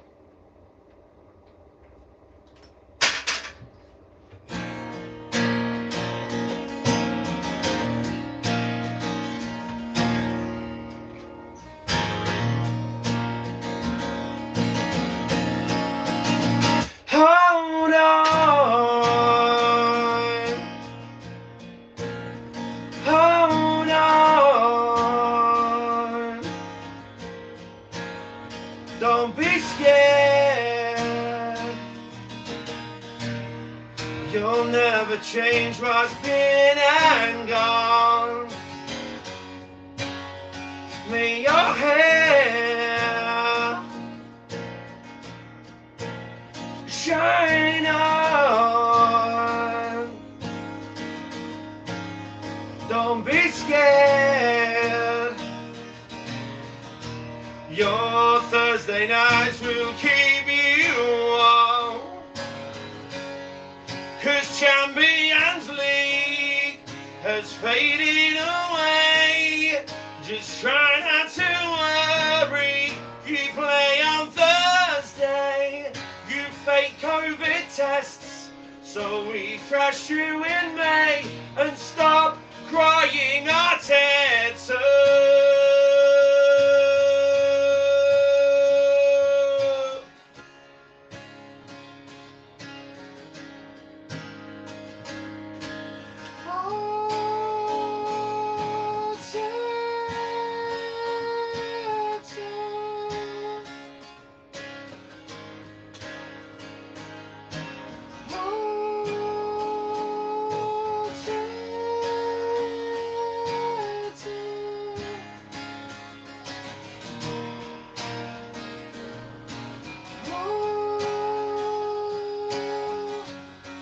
Cause Champions League has faded away.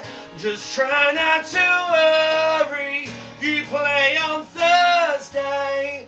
You fake COVID tests. So we thrashed you in May. And stop crying, Arteta. Cause Champions League has faded away. Just try not to worry. You play on Thursday. You fake COVID tests. So we thrashed you in May. And stop crying, Arteta. Stop crying, Arteta. Stop crying, Arteta. Stop crying, Arteta.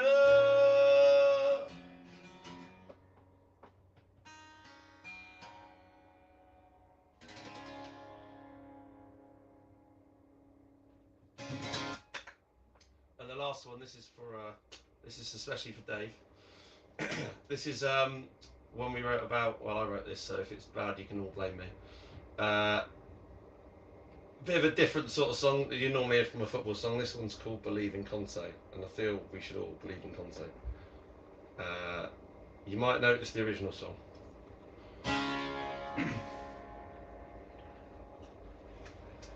Just the last little shout from me. Get behind the lads today. Anyone that's going to the ground, anyone's at home, anyone's in a pub, anyone's just in their car, whatever. Start singing some songs, get behind the lads, and let's hopefully get the win today.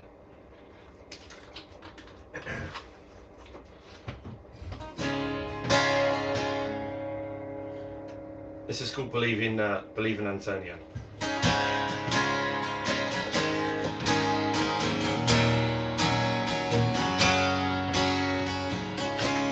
We didn't know what to do. Tried Jose and Nuno too, in a right old mess, so far behind the rest. We needed time to move on, needed your love to feel strong. We've had time to think it through. We wanna make it through with you. Oh, do you believe in Antonio? I can feel something inside me say we're going back to the Champions League now. We would be supposed to do sit around and wait for you, and we couldn't do that. So we got Nuno in back, but now we got Kulu down the wing. We got Rodrigo pulling the strings. We've had time to think it through. We want to make it through with you. Oh, do you believe in Antonio? I can feel something inside me say we're going back to the Champions League now. Do you believe in Antonio? I can feel something inside me say we're going back to the Champions League now.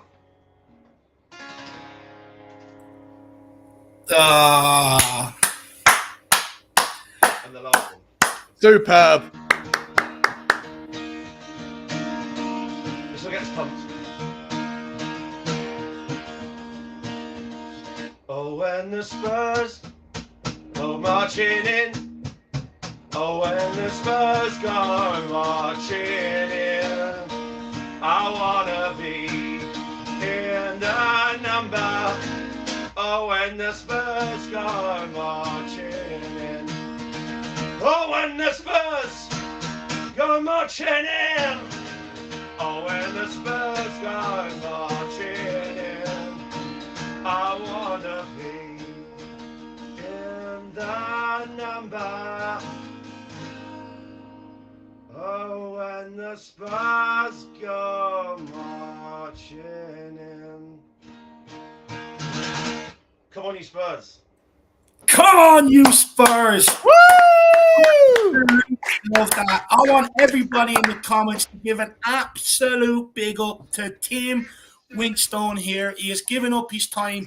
The North London Derby weekend to be able to come on and perform these songs so that we can bring the atmosphere to you guys at home for the ones who couldn't make it to the stadium. So hopefully absolutely everybody has enjoyed that.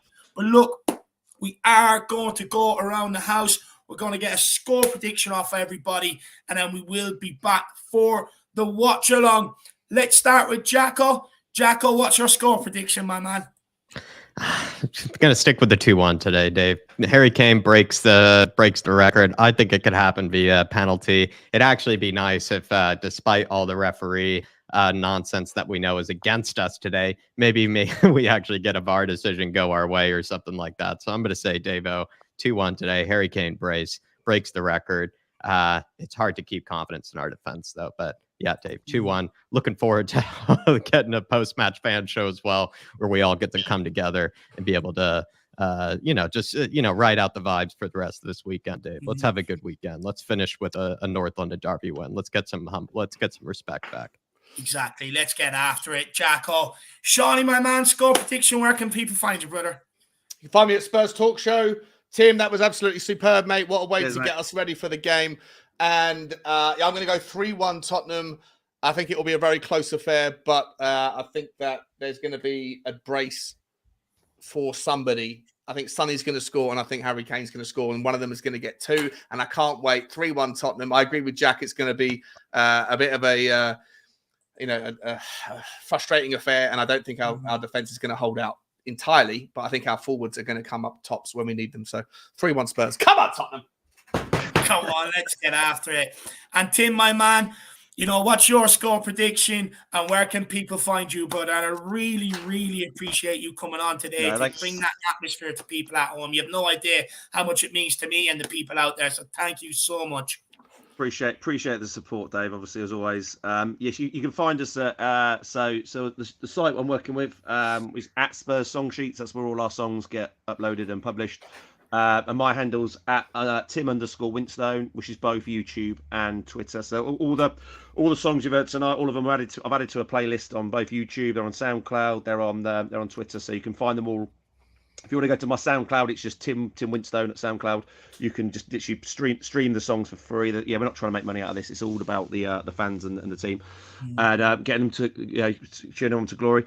For me, I said it before. I think 2-1 Harry Kane penalty, and I'll take a drab 1-0 if I'm honest. But I've actually for some reason I'm strangely confident, which is very worrying for the team today.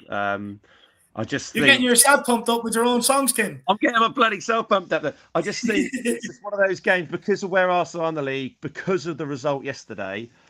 I just think it'd be so good just for the Premier League, let alone Tottenham. If we were to pull this off today, it would be absolutely phenomenal. So appreciate sport. It's been really good to chat to you guys, and hopefully we can do the job.